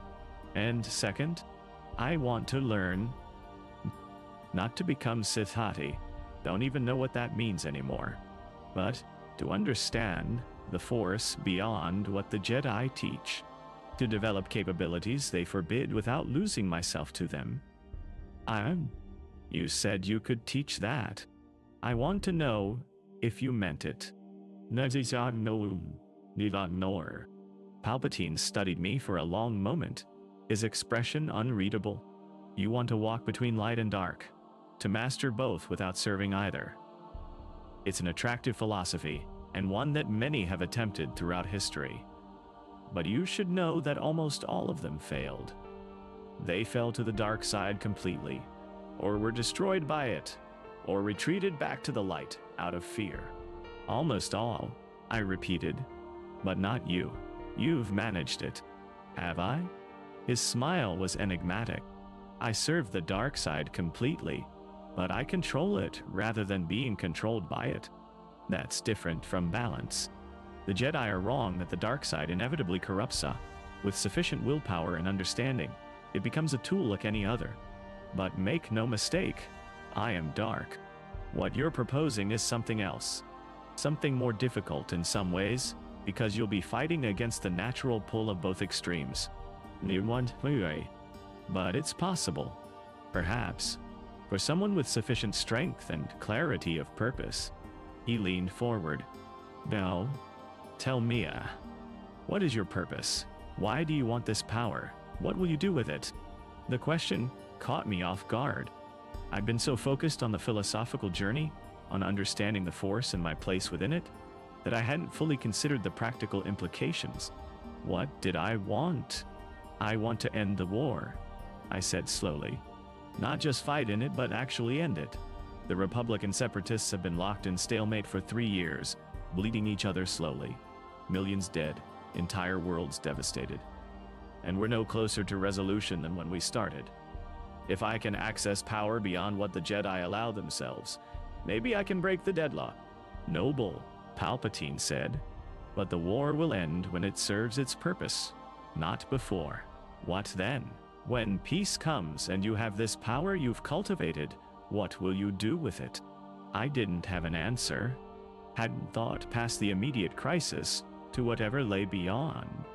The admission must have shown on my face because Palpatine nodded as if I'd confirmed something. That's the real danger of the path you're choosing, he said quietly. Not corruption by the dark side, but purposelessness. Power without direction becomes its own end, and that way lies the chaos that consumed the ancient Sith. If I'm to teach you, you need to understand what you're building toward. Otherwise, you're just accumulating power for its own sake, and that truly is corruption. Then teach me purpose along with power, I said. You've clearly thought beyond the war. You have plans for what comes after. Help me understand the larger picture. Palpatine smiled, and there was genuine warmth in it. Very well. But understand, this path has costs. The Jedi Order will fall, sooner than you might think. When it does, you'll have to choose whether to fall with it or survive beyond it. That choice will define you more than any Force technique I could teach. Now, why will it fall? I asked. What are you planning? I'm planning the Republic's survival, he said. The war has revealed fundamental weaknesses in our system. Corruption, inefficiency, the inability to act decisively in crisis. The Republic Senate is paralyzed by politics. The Jedi Council, well-intentioned but inflexible, cannot adapt to changed circumstances. What's needed is a stronger executive, a more unified command structure, the ability to respond to threats without endless debate and compromise.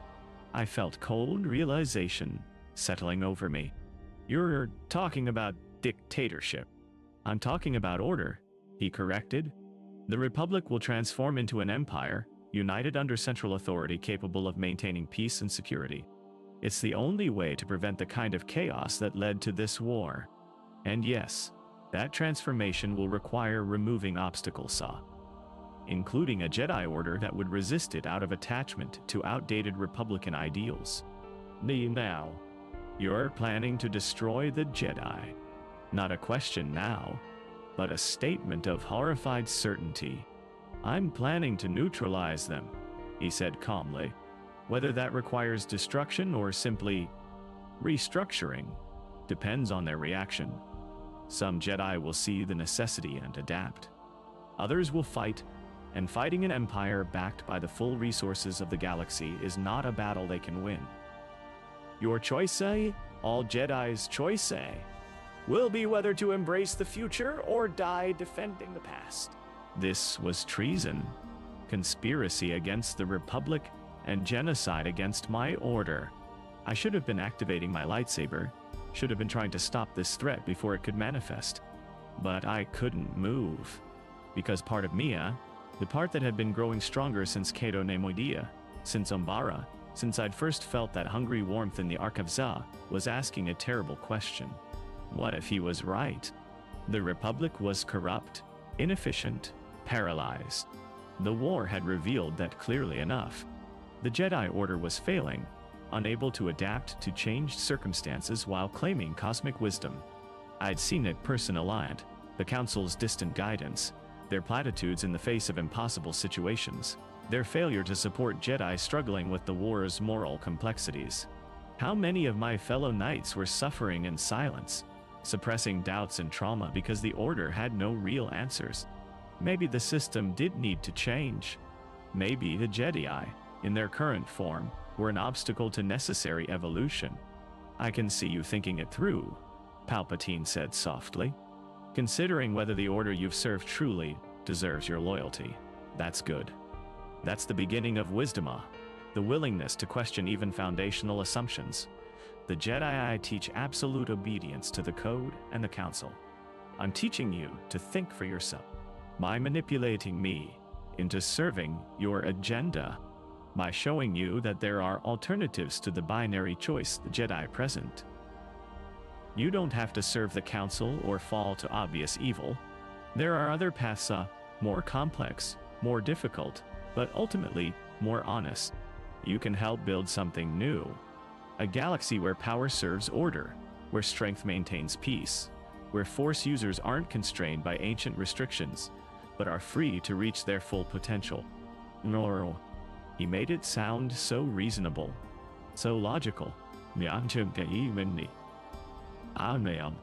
And the terrible thing was that part of me wanted to believe him. Wanted to stop fighting against what I was becoming and embrace it fully. Wanted to stop feeling guilty about the power I'd discovered and the choices I'd made. What would you teach me? I asked. Specifically, what dark side techniques? Everything you're willing to learn, he replied. Force lightning, for precision and incapacitation. Advanced telekinesis that doesn't require perfect serenity. Techniques for sensing deception and manipulating perception. Perception. How to draw on emotion without being consumed by it. How to hide your true nature from other Force users. How to break an opponent's will without destroying their mind. He paused. And most importantly, how to survive what's coming. When the Order falls, those who've prepared will have the choice of what to become next. Those who haven't will simply be swept away. Nuncherwise, I felt the weight of the decision before me, like a physical pressure. Every choice I'd made over the past months had led to this moment, this opportunity to step fully onto a path the Jedi would call damnation, and Palpatine called liberation. I could still refuse, could still try to retreat to the safety of the Code, and trust that somehow it would all work out. But I knew that was delusion. I'd gone too far, seen too much, become too much. There's no going back. Teach me, I said quietly, but I'm not promising to serve your empire or fight against the Jedi. I'll learn what you have to teach, and then I'll decide what to do with it. Palpatine's smile was approving. That's all I ask, for now. Come on. We'll begin with something simple. A technique for drawing on anger without letting it cloud judgment. You've been doing it instinctively, but crude application wastes power and risks loss of control. Let me show you how the Sith have refined it over millennia. He led me to a clear space in the apartment's main room. No meditation cushions, no ritual preparation. Just direct instruction, practical and immediate. Anger is fuel, he said. The Jedi teach you to release it, but that wastes its potential. Instead, you contain it, compress it, direct it with precision.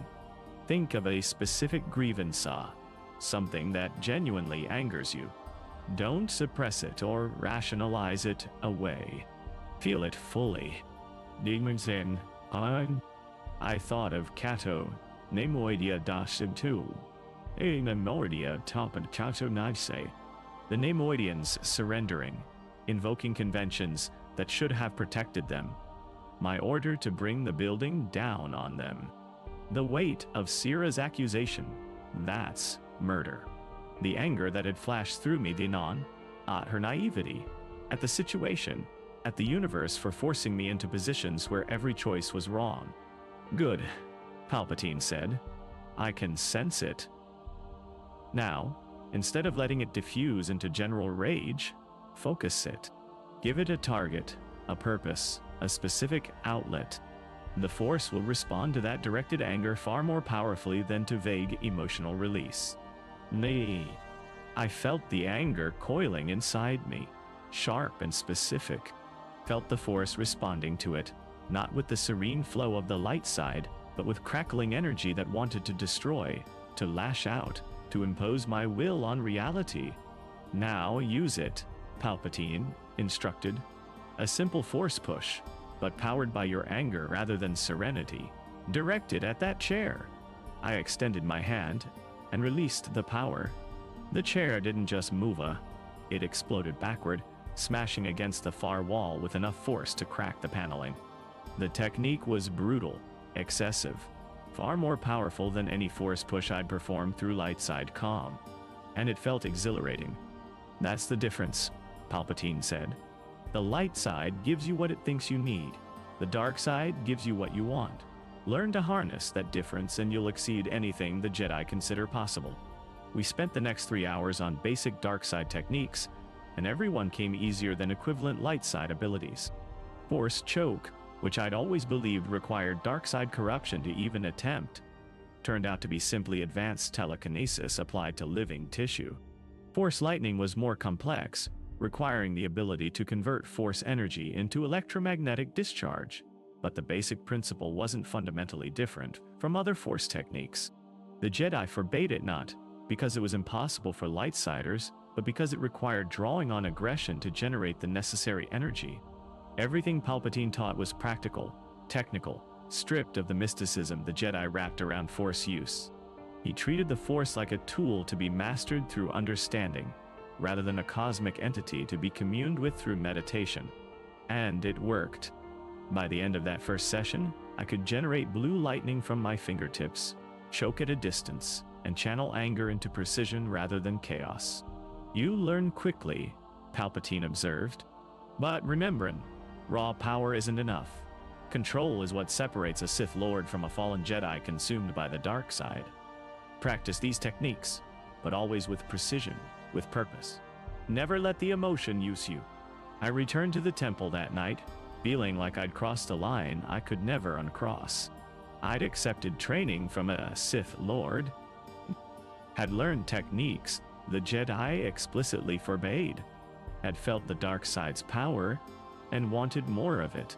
But I also felt more capable than ever before, more prepared to face the war's challenges, more complete as a Force user.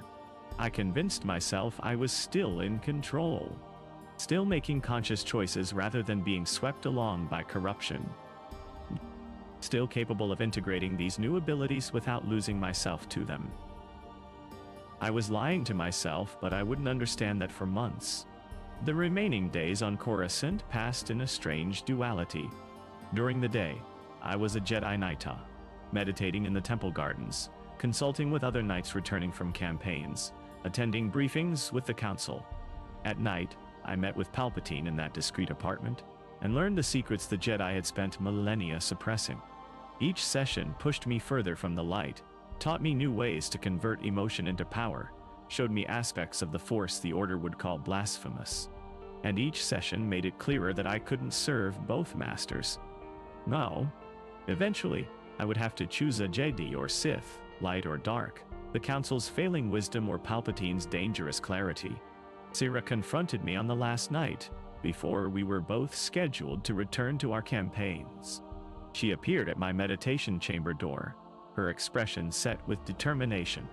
I know something's happening, she said without preamble.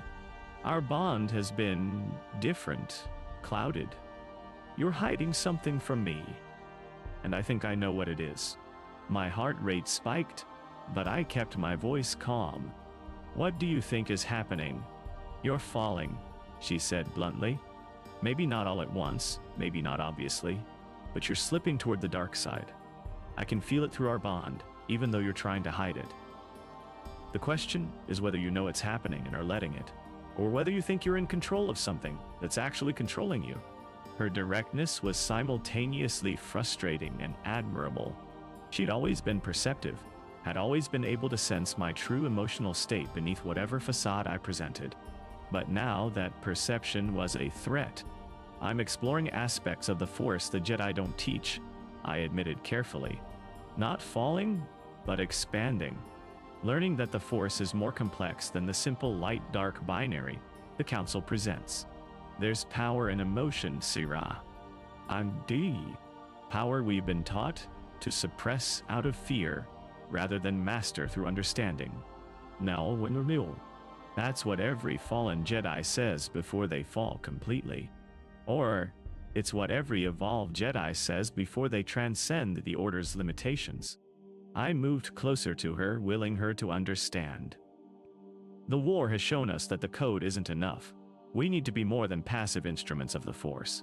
We need to be warriors, leaders, people capable of making hard choices without paralysis by contemplation. The dark side isn't evil, it's just power that requires mastery. You sound like a Sith. Her voice was flat, horrified. Maybe the Sith weren't completely wrong, I said, and saw her expression close off. Maybe the ancient wars between Jedi and Sith were philosophical conflicts where both sides had partial truth, and the Jedi won by force rather than superior wisdom.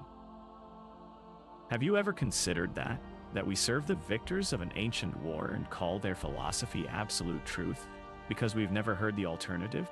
The alternative is destruction, Sarah said. Chaos, tyranny, the strong preying on the weak without restraint. That's what the dark side produces every time someone embraces it. Look at history, Master. Every dark side empire, every fallen Jedi who thought they could control I don't. They all ended the same way. In violence and corruption and eventual destruction. Because they lacked discipline, I argued. Because they gave themselves over completely, rather than integrating carefully. I'm not abandoning the light, Sirah. Now, I'm adding to it. Becoming more complete. Wah. No, you're becoming something else, she said quietly. Something I don't recognize, and I don't know how to help you anymore. The pain in her voice cut deeper than any accusation could have. She was my Padawan, my responsibility, and I'd led her to this point where she couldn't trust me anymore. Part of me wanted to comfort her, to lie and say everything was fine, to be the master she needed. But another part, the part growing stronger with each dark side lesson, saw her doubt as weakness, as the kind of emotional attachment the Jedi cultivated to keep Force users bound to their authority. You don't need to help me, I said, making my voice gentle but firm. You need to focus on your own path, your own understanding of the Force. Don't just accept what the Council teaches because they claim authority. Question. Explore. Find your own truth. You want all. My truth doesn't include betraying the Order. Neither does mine. The lie came easily, smoothly. I'm still a Jedi, Sarah. Still serving the Republic and fighting to end the war. I'm just doing it with a fuller understanding of my capabilities. That's not betrayal, it's evolution. She looked at me for a long moment, and I felt her pain and confusion and love through our bond. Then, deliberately, she began closing that bond down, building shields between us that would prevent me from sensing her emotions and her from sensing mine. It was the ultimate rejection, the severing of the training connection that bound Master and Padawan. If you ever need help, she said quietly, if you ever realize you're in over your head and want to come back, I'll try to help you. But I can't be part of this journey you're on. It leads somewhere dark and I won't follow you there. She left before I could respond, and I felt our bond settle into distance and static. The connection was still technically there. Such bonds were difficult to completely sever out. But it was inert now, a channel closed from both ends. I told myself I was better off without her judgment and fear. Told myself her reaction proved she wasn't ready for advanced understanding, that her limitation wasn't my problem. But somewhere beneath the rationalizations, I felt lost. The kind of loss the Jedi taught to release, and I'd learned to convert into anger. I left Coruscant the next morning, returning to the 407th and the Endless campaign. But I was different now, armed with new techniques, trained by a Sith Lord, committed to a path that diverged from the Jedi Code, even if I wouldn't admit how far I'd drifted. I convinced myself I was still in control, still making conscious choices, still capable of integrating light and dark without being consumed. The war would prove how wrong I was. The campaign that followed Coruscant was in the Boz Pity system, a graveyard world, where the Separatists had established a major base. The planet's surface was covered in ancient tombs and monuments to dead civilizations, making it ideal for defensive positions. My battalion led the assault on their primary installation, fighting through necropolis structures that turned every hallway into a potential ambush point. I used my new abilities freely. Force lightning to disable droids and separatist soldiers. Enhanced telekinesis, powered by anger rather than serenity. Techniques for sensing deception that let me anticipate enemy tactics before they deployed. The 407th's casualties dropped significantly. I was more effective than ever before, protecting my troops with capabilities I'd never demonstrated previously. Captain Locke noticed. Yangro, Mui Wang Chao. Sir, your combat effectiveness has improved significantly. New training techniques from your time on Coruscant? Something like that, I said. The war requires adaptation. I've been learning to access capabilities I'd previously suppressed. He accepted the explanation without question. Clone troopers weren't trained to question Jedi methodology. They followed orders and appreciated effectiveness. If my new techniques kept more of his men alive, he would support them regardless of their philosophical origin. But other Jedi noticed too. Master Krell, another general operating in the Boz Pity system, confronted me after a particularly brutal engagement. He was a basilisk, massive and imposing, with a reputation for harsh discipline and high casualties among his clone units. We'd never been close. I'd always found his approach too callous, too willing to spend clone lives for tactical advantage. Now, watching him study me with suspicious eyes, I wondered if we were more similar than I'd thought. Your techniques have changed, he said bluntly. I felt you using the Force during that assault. There was aggression there, anger. You're drawing on the dark side. I considered lying, but Krell's Force sensitivity was too sharp. I'm drawing on emotion, I corrected. Using aspects of the Force, the Jedi traditionally suppress. It doesn't make me darka, it makes me more effective. Nay, the Council would disagree. The Council isn't here. They're not fighting this war, not making these choices, not watching clones die because we're too concerned with perfect serenity to act decisively. I am, and I'm using every tool available to minimize casualties and achieve objectives. If that troubles you, report me. Krell studied me for a long moment, then smiled, a strange, knowing expression. No, I won't report you, because you're right. The Council's restrictions are counterproductive in wartime. We need to be willing to use power effectively, without paralysis by outdated philosophy. He paused. In fact, I've been exploring similar paths myself, drawing on anger to enhance my capabilities, finding that the Force responds more readily to passion than to peace. Now, the admission should have concerned me. If Krell was also using the dark side, if we were both slipping away from the light without recognizing it, that suggested the problem was systemic rather than individual. But instead, I felt validation. I wasn't alone in my evolution. Other Jedi were reaching similar conclusions independently, adapting to the war's demands in ways the Council wouldn't approve. Then you understand, I said. I do. And I look forward to seeing how far this path leads us both.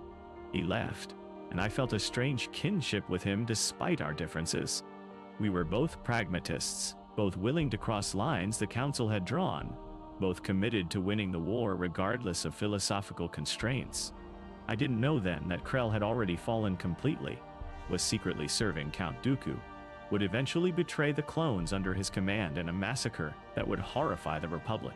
I didn't recognize that his dark techniques and my own came from the same source of corruption that justified itself as pragmatism, that called cruelty effective and ruthlessness necessary. I wouldn't understand what we'd become until it was far too late. The end came during the Siege of Anaxes, 14 months after my first lesson with Palpatine. We'd been fighting in the fortress world's lower sectors for weeks, pushing through defensive lines that seemed to regenerate as fast as we broke them. The 407th had been worn down to 60% strength hat, better than most battalions, but still a testament to the war's grinding attrition. I'd been drawing on the dark side constantly, no longer even pretending to myself that I was balancing light and dark. The power was immediate, responsive, exactly what I needed when I needed it. The light side had become something distant, a memory of who I'd been rather than who I was becoming. Captain Locke had stopped asking questions about my techniques months ago. He'd seen them save lives, win battles, achieve objectives that conventional Jedi tactics couldn't. But I could sense his growing unease, through the force not directed at me specifically, but a general anxiety that something was fundamentally wrong. The clones had been bred and conditioned to follow Jedi without question, but that conditioning was showing cracks after 3 years of war. Sarah was somewhere else in the galaxy, our bond still closed, a phantom limb I sometimes felt but couldn't reach. I'd heard through command channels that she'd been knighted fully, no longer required a master's supervision. Part of me felt pride at her achievement. Another part, colder and more dominant, felt relief that she was no longer my responsibility or my witness. The fortress we were assaulting on Anaxes was built into a cliff face, hundreds of levels descending into the planet's crust. Intelligence suggested it housed a separatist strategic planning center, possibly with direct links to their leadership. Taking it would be a significant victory, but the defenses were murderous. We'd lost 30 troopers just reaching the entrance. I was leading a squad through the fortress's third sublevel when my comm crackled with Master Windu's voice. Priority channel encrypted. All Jedi commanders, stand by for critical orders. Execute Order 66 immediately upon receiving secondary authentication. Order 66. I'd never heard of it. The Republic had various contingency orders for different scenarios, evacuation protocols, emergency surrenders, tactical retreats. But this one wasn't in any briefing I'd attended. Before I could query for clarification, the comm went dead, jammed by the fortress's interference systems. Then, I felt it through the Force. A disturbance, massive and coordinated, spreading across the galaxy like a psychic shockwave. Jedi dying. Dozens, then hundreds, then more than I could count. The deaths weren't random combat casualties, they were executions, sudden and synchronized, occurring simultaneously on worlds across every sector. The Jedi Order was being destroyed. I stood frozen in that fortress corridor, feeling the horror of it wash over me. Masters I'd trained with, knights I'd fought beside, Padawans barely old enough to hold a lightsaber, all dying in a coordinated purge that could only mean one thing. Palpatine had made his move. Captain Locke's voice came through my personal comm, carefully neutral. Sir, we've received new orders from command. All clone forces are to terminate their Jedi commanders immediately, standing by for your compliance or alternative response. The words hung in the recycled air like a suspended execution. Locke was giving me a chance, warning me instead of simply opening fire, allowing me a moment to react. But his squad and every other clone trooper in the fortress had received the same orders. I could sense them through the Force, feel their confusion and conditioning warring with months or years of fighting beside Jedi commanders.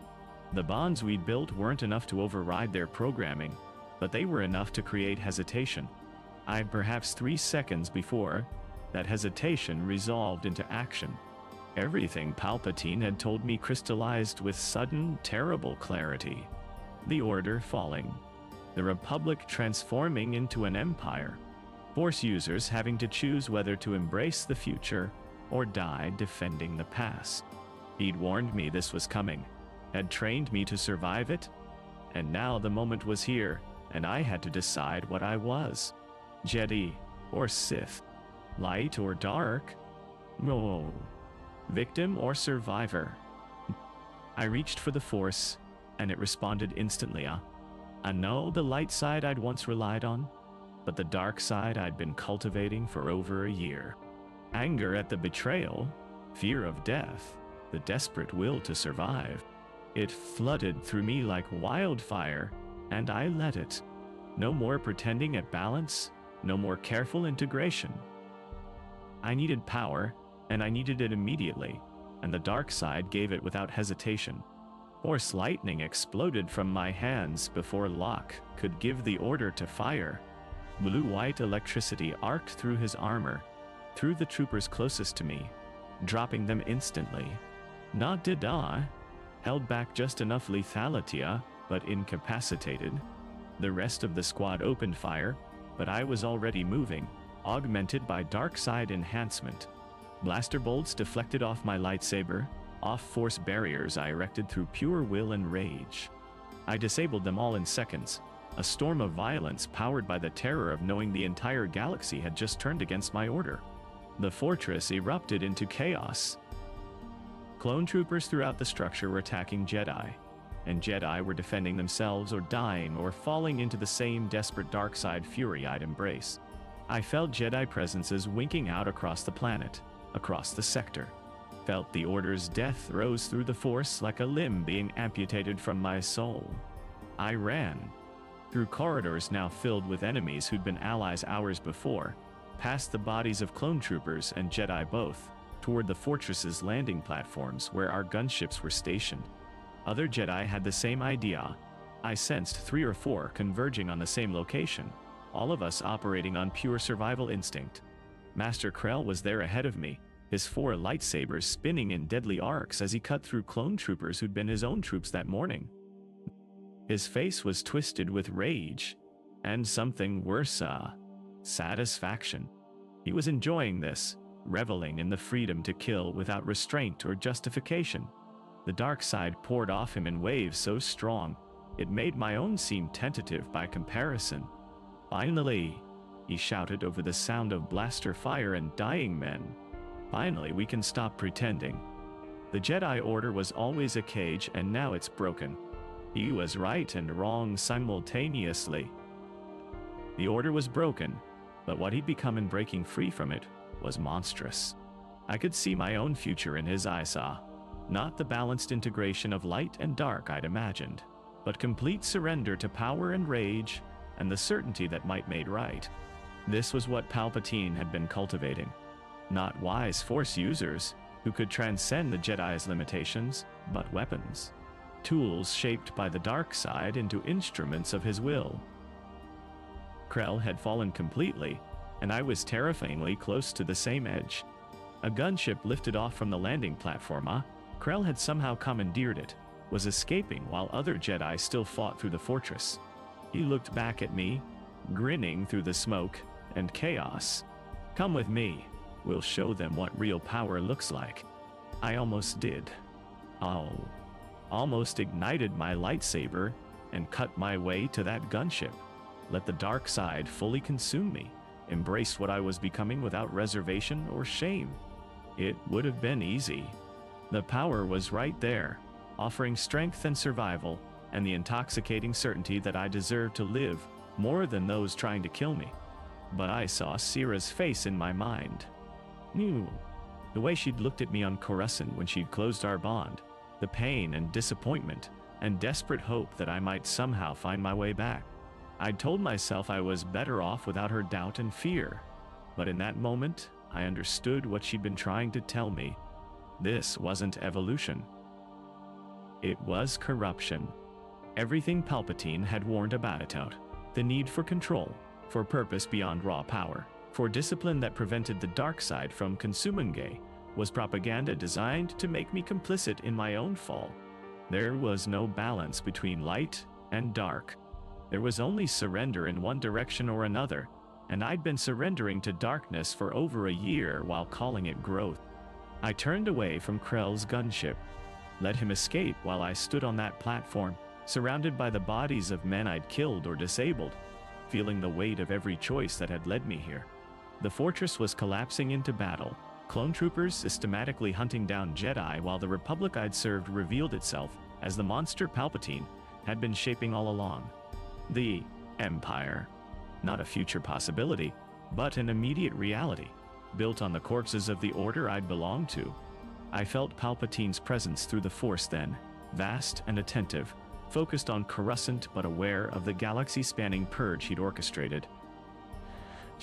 His consciousness brushed against mine like a teacher checking a student's progress, and I felt his satisfaction. Not at my survival specifically, but at the success of his plan. The Jedi Order was broken, the Republic was transforming, and Force users across the galaxy were being sorted into categories: dead, compliant, or useful for darker purposes. I understood with sudden clarity what he'd been doing with our lessons. Not teaching me to transcend the light-dark binary, but grooming me as a potential servant. Someone who'd explored the dark side enough to be useful, but who still retained enough conscience to be malleable. Someone who could serve his empire while telling myself I was somehow different from actual Sith, still serving justice even while enforcing tyranny. I'd been so arrogant, so certain I was special, that I could handle power that had destroyed countless others, that my intelligence and awareness made me immune to corruption that was actually defined by the belief in one's own immunity to corruption. Another Jedi burst onto the platform. A Jedi Knight I vaguely recognized from briefings, wounded and desperate. Clone troopers were right behind her, their armor still bearing the markings of the Republic she'd bled for. She saw me, saw my activated lightsaber, and her eyes filled with desperate hope. "Help me," she gasped. "My troops, they just started shooting Gao." The clone troopers opened fire. I had perhaps a second to react. Could defend both of us, could disable the clones without killing them, could try to save this stranger who'd done nothing wrong, except serve the same order I'd been betraying incrementally for months. Or I could save myself, could let her die as a distraction, while I found my own escape, could prioritize survival over sacrifice. The light side would demand I save her. The dark side whispered that her death could buy my escape. And somewhere between them, the person I'd actually become, had to make a choice that would define what I'd become through all the compromises and corruptions and self-justified dissents. I chose the light side. Not because it was easy, or because I'd somehow found redemption in that moment, but because I was so tired of the alternative. Tired of calculations that valued power over compassion, survival over sacrifice, pragmatism over principle. Tired of being the kind of person who could watch someone die and call it tactical necessity. Force lightning erupted from my hands, not to kill, but to disable.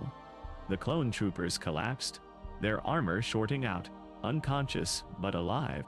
I grabbed the Jedi Knight, pulled her toward a remaining gunship, and we lifted off together while the fortress erupted in flames below us.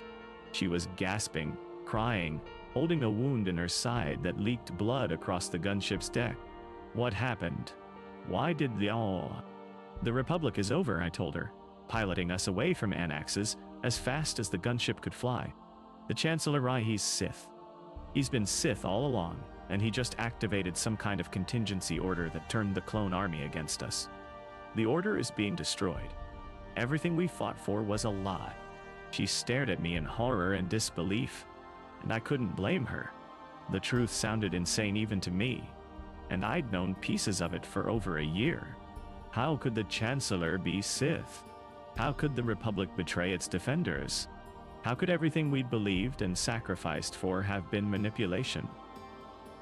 But it was all true, and the evidence was spreading across the galaxy in synchronized Jedi deaths. We made it off Anaxes, but only barely. The planetary defense grid was already being reprogrammed to target Jedi ships. Specifically, Palpatine's contingencies were thorough and devastating. I managed to jump to hyperspace, the gunship's coordinates set randomly because I had no idea where to run that would be safe. The Jedi Knight died in hyperspace. Her wound was too severe, my medical knowledge too limited, and the force techniques I'd once known for healing had atrophied from disuse. She looked at me as the life faded from her eyes and whispered, "Find the others, whoever survives. Don't let it be for nothing." I'm a suit. What nay? Then she was gone. Another death I'd witnessed, another weight added to the accumulation of loss I'd been carrying since Cato Nemoidia. But this one felt different. She died despite my best efforts to save her, died trusting that I would carry forward some kind of meaning from the Order's destruction, died believing I was still a Jedi worth believing in. No, I wasn't. I'd fallen too far, corrupted too deeply, made too many compromises with darkness. But maybe I could become someone who honored her faith, rather than betraying it like I'd betrayed everything else. The next weeks were a blur of survival and revelation. I found other Jedi, scattered survivors fleeing across the galaxy, most wounded physically or spiritually or both. We shared information, pieced together what had happened. Order 66 had been embedded in clone conditioning from the beginning. Palpatine had been planning this since before the war started, had orchestrated the entire conflict to create the crisis that would justify transforming the Republic into an empire with himself as emperor. Everything we'd fought for, every battle and sacrifice and death, had been serving his plan. We'd been his instruments, Jedi and clones both, used and discarded when we'd served our purpose. The Empire rose quickly, built on the Republic's infrastructure and the clone army's loyalty. Palpatine declared the Jedi traitors, showed manipulated evidence of a Jedi plot to overthrow the Republic. Most Sins believed it, exhausted by war and desperate for stability. The few voices that questioned the narrative were silenced through propaganda, or arrest, or simple disappearance. Jedi were hunted. Those who survived Order 66 were tracked down by specialized Inquisitors, fallen Jedi who'd embraced the dark side fully and served the Empire as hunters of their former family. I heard reports of Jedi being captured and turned, tortured until they broke and became instruments of the same power that had destroyed everything they'd loved. I knew some of those Inquisitors, recognized their signatures in the Force when I felt them from a distance. Knights I'd fought beside, Padawans I'd helped train, all of them corrupted into weapons serving Palpatine's empire. They'd made the same choices I'd been making, followed the same path I'd been walking, but they'd gone further. Surrendered completely to what I'd been approaching. That could have been me. Should have been me.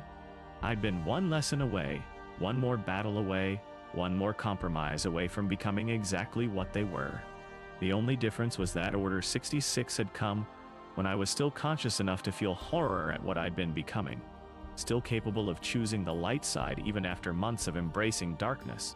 I found Syrah 6 months after Order 66 tidy. She'd survived by being on a mission in the unknown regions when the Order came through far enough from clone support that she'd been able to escape. She'd made her way to one of the hidden settlements where surviving Jedi were trying to regroup, trying to figure out what came next. When I arrived at the settlement, she sensed me before I saw her. Our bond, dormant for so long, flared back to life with the proximity. I felt her recognition, her shock, her fear and hope warring within her. Then she was running toward me, lightsaber activated, face set with grim determination. "Don't," I said, not reaching for my own weapon. "I'm not here to fight you." She stopped a dozen paces away, blade humming between us. "You fell." I felt it, even through the closed bond. You embraced the dark side. You became what I warned you about. I did, I admitted. No point in lying. No energy left for self-justification. You were right about everything. I fell, and I told myself it was evolution. I learned from the Sith Lord who'd been manipulating everything, and I convinced myself I was special enough to handle it. I was wrong. Then why aren't you an Inquisitor? She demanded. Why aren't you hunting us for your master? Because I chose not to be, I said simply.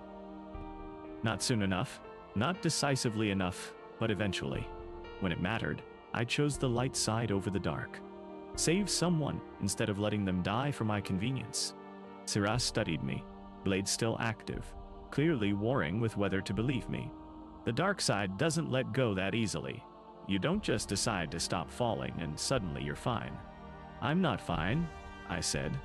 I'm corrupted, stained, probably broken in ways I don't fully understand yet. The darkness is still in me. I can feel it every day, whispering that it would be easier to embrace it again. That the power is right there if I just stop fighting. But I'm choosing to fight it. Every day, every moment. Choosing to be someone Sarah deserves to have believed in, even if I failed her for so long. Never me. Her expression cracked, tears starting to leak down her face.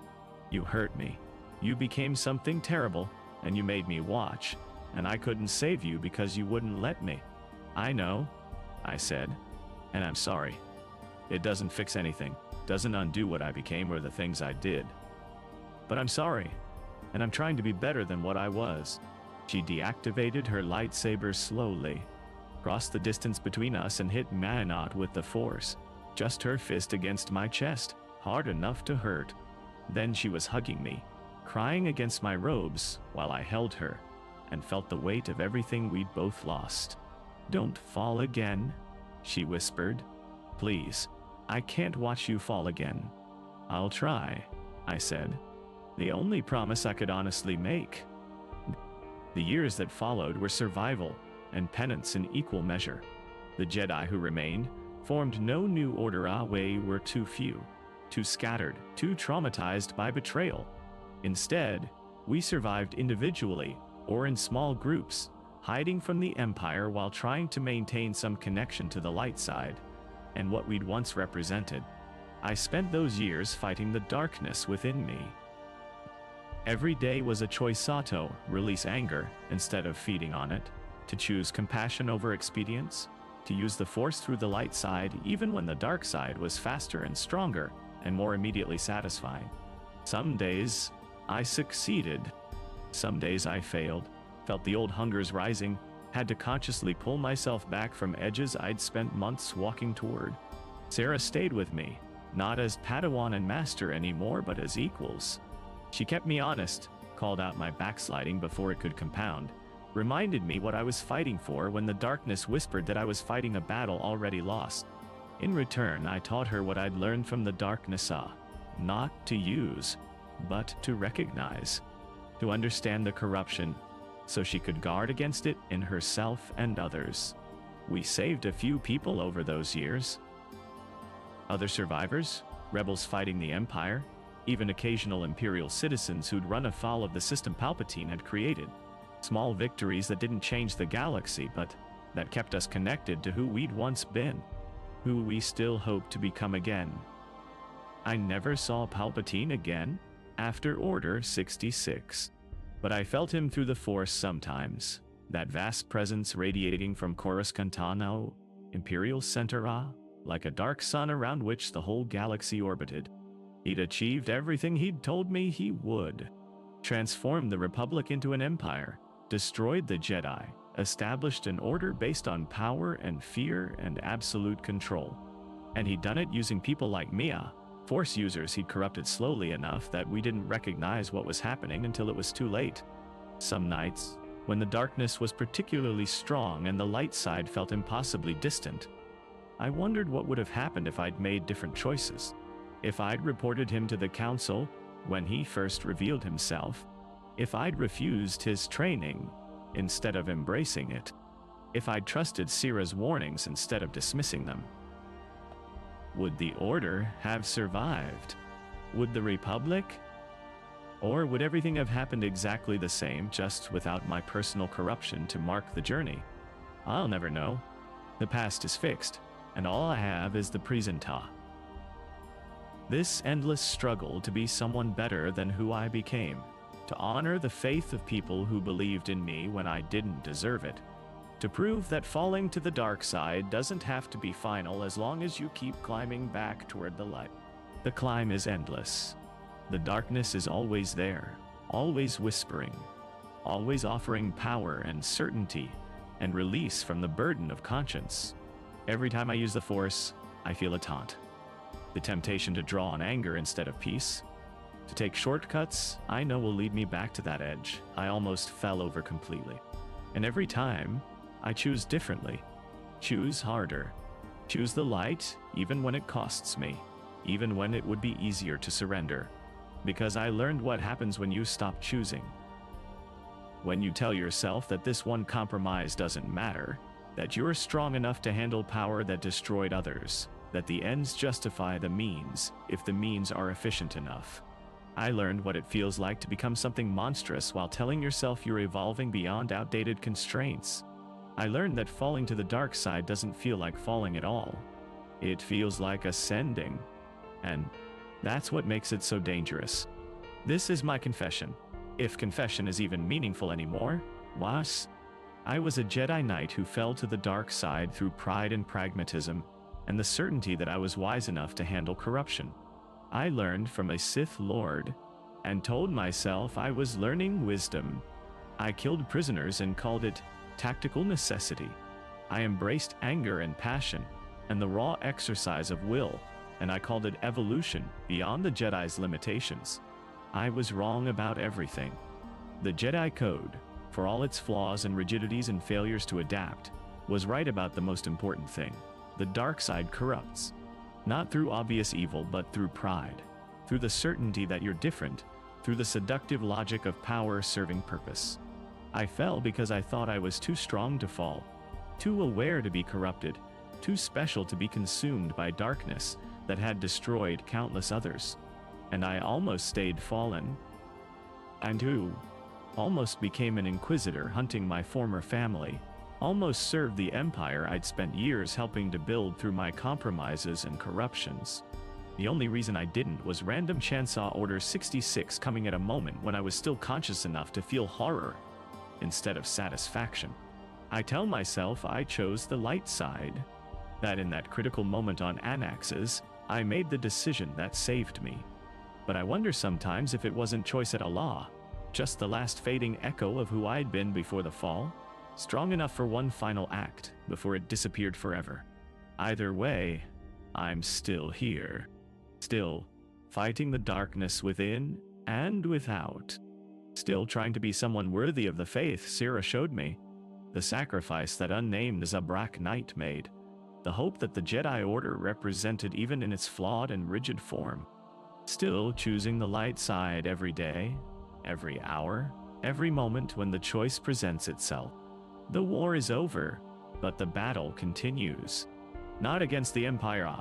That's a fight for other people. Younger people, people who haven't already compromised themselves as thoroughly as I did. My battle is internal, constant, the endless work of climbing back from darkness toward light. Some days I make progress. Some days I slide backward.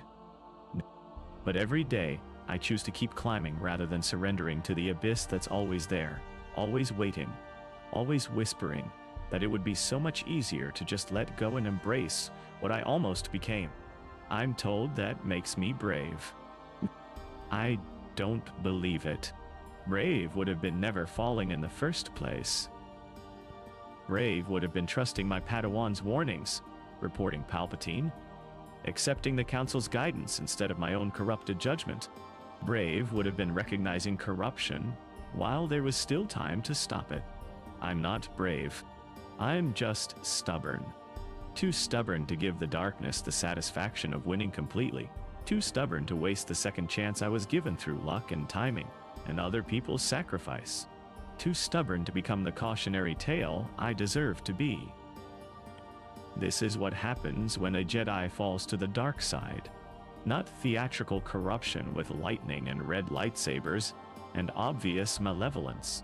Just slow compromise, justified cruelty, power pursued for increasingly questionable reasons until you look up one day and realize you've become someone unrecognizable.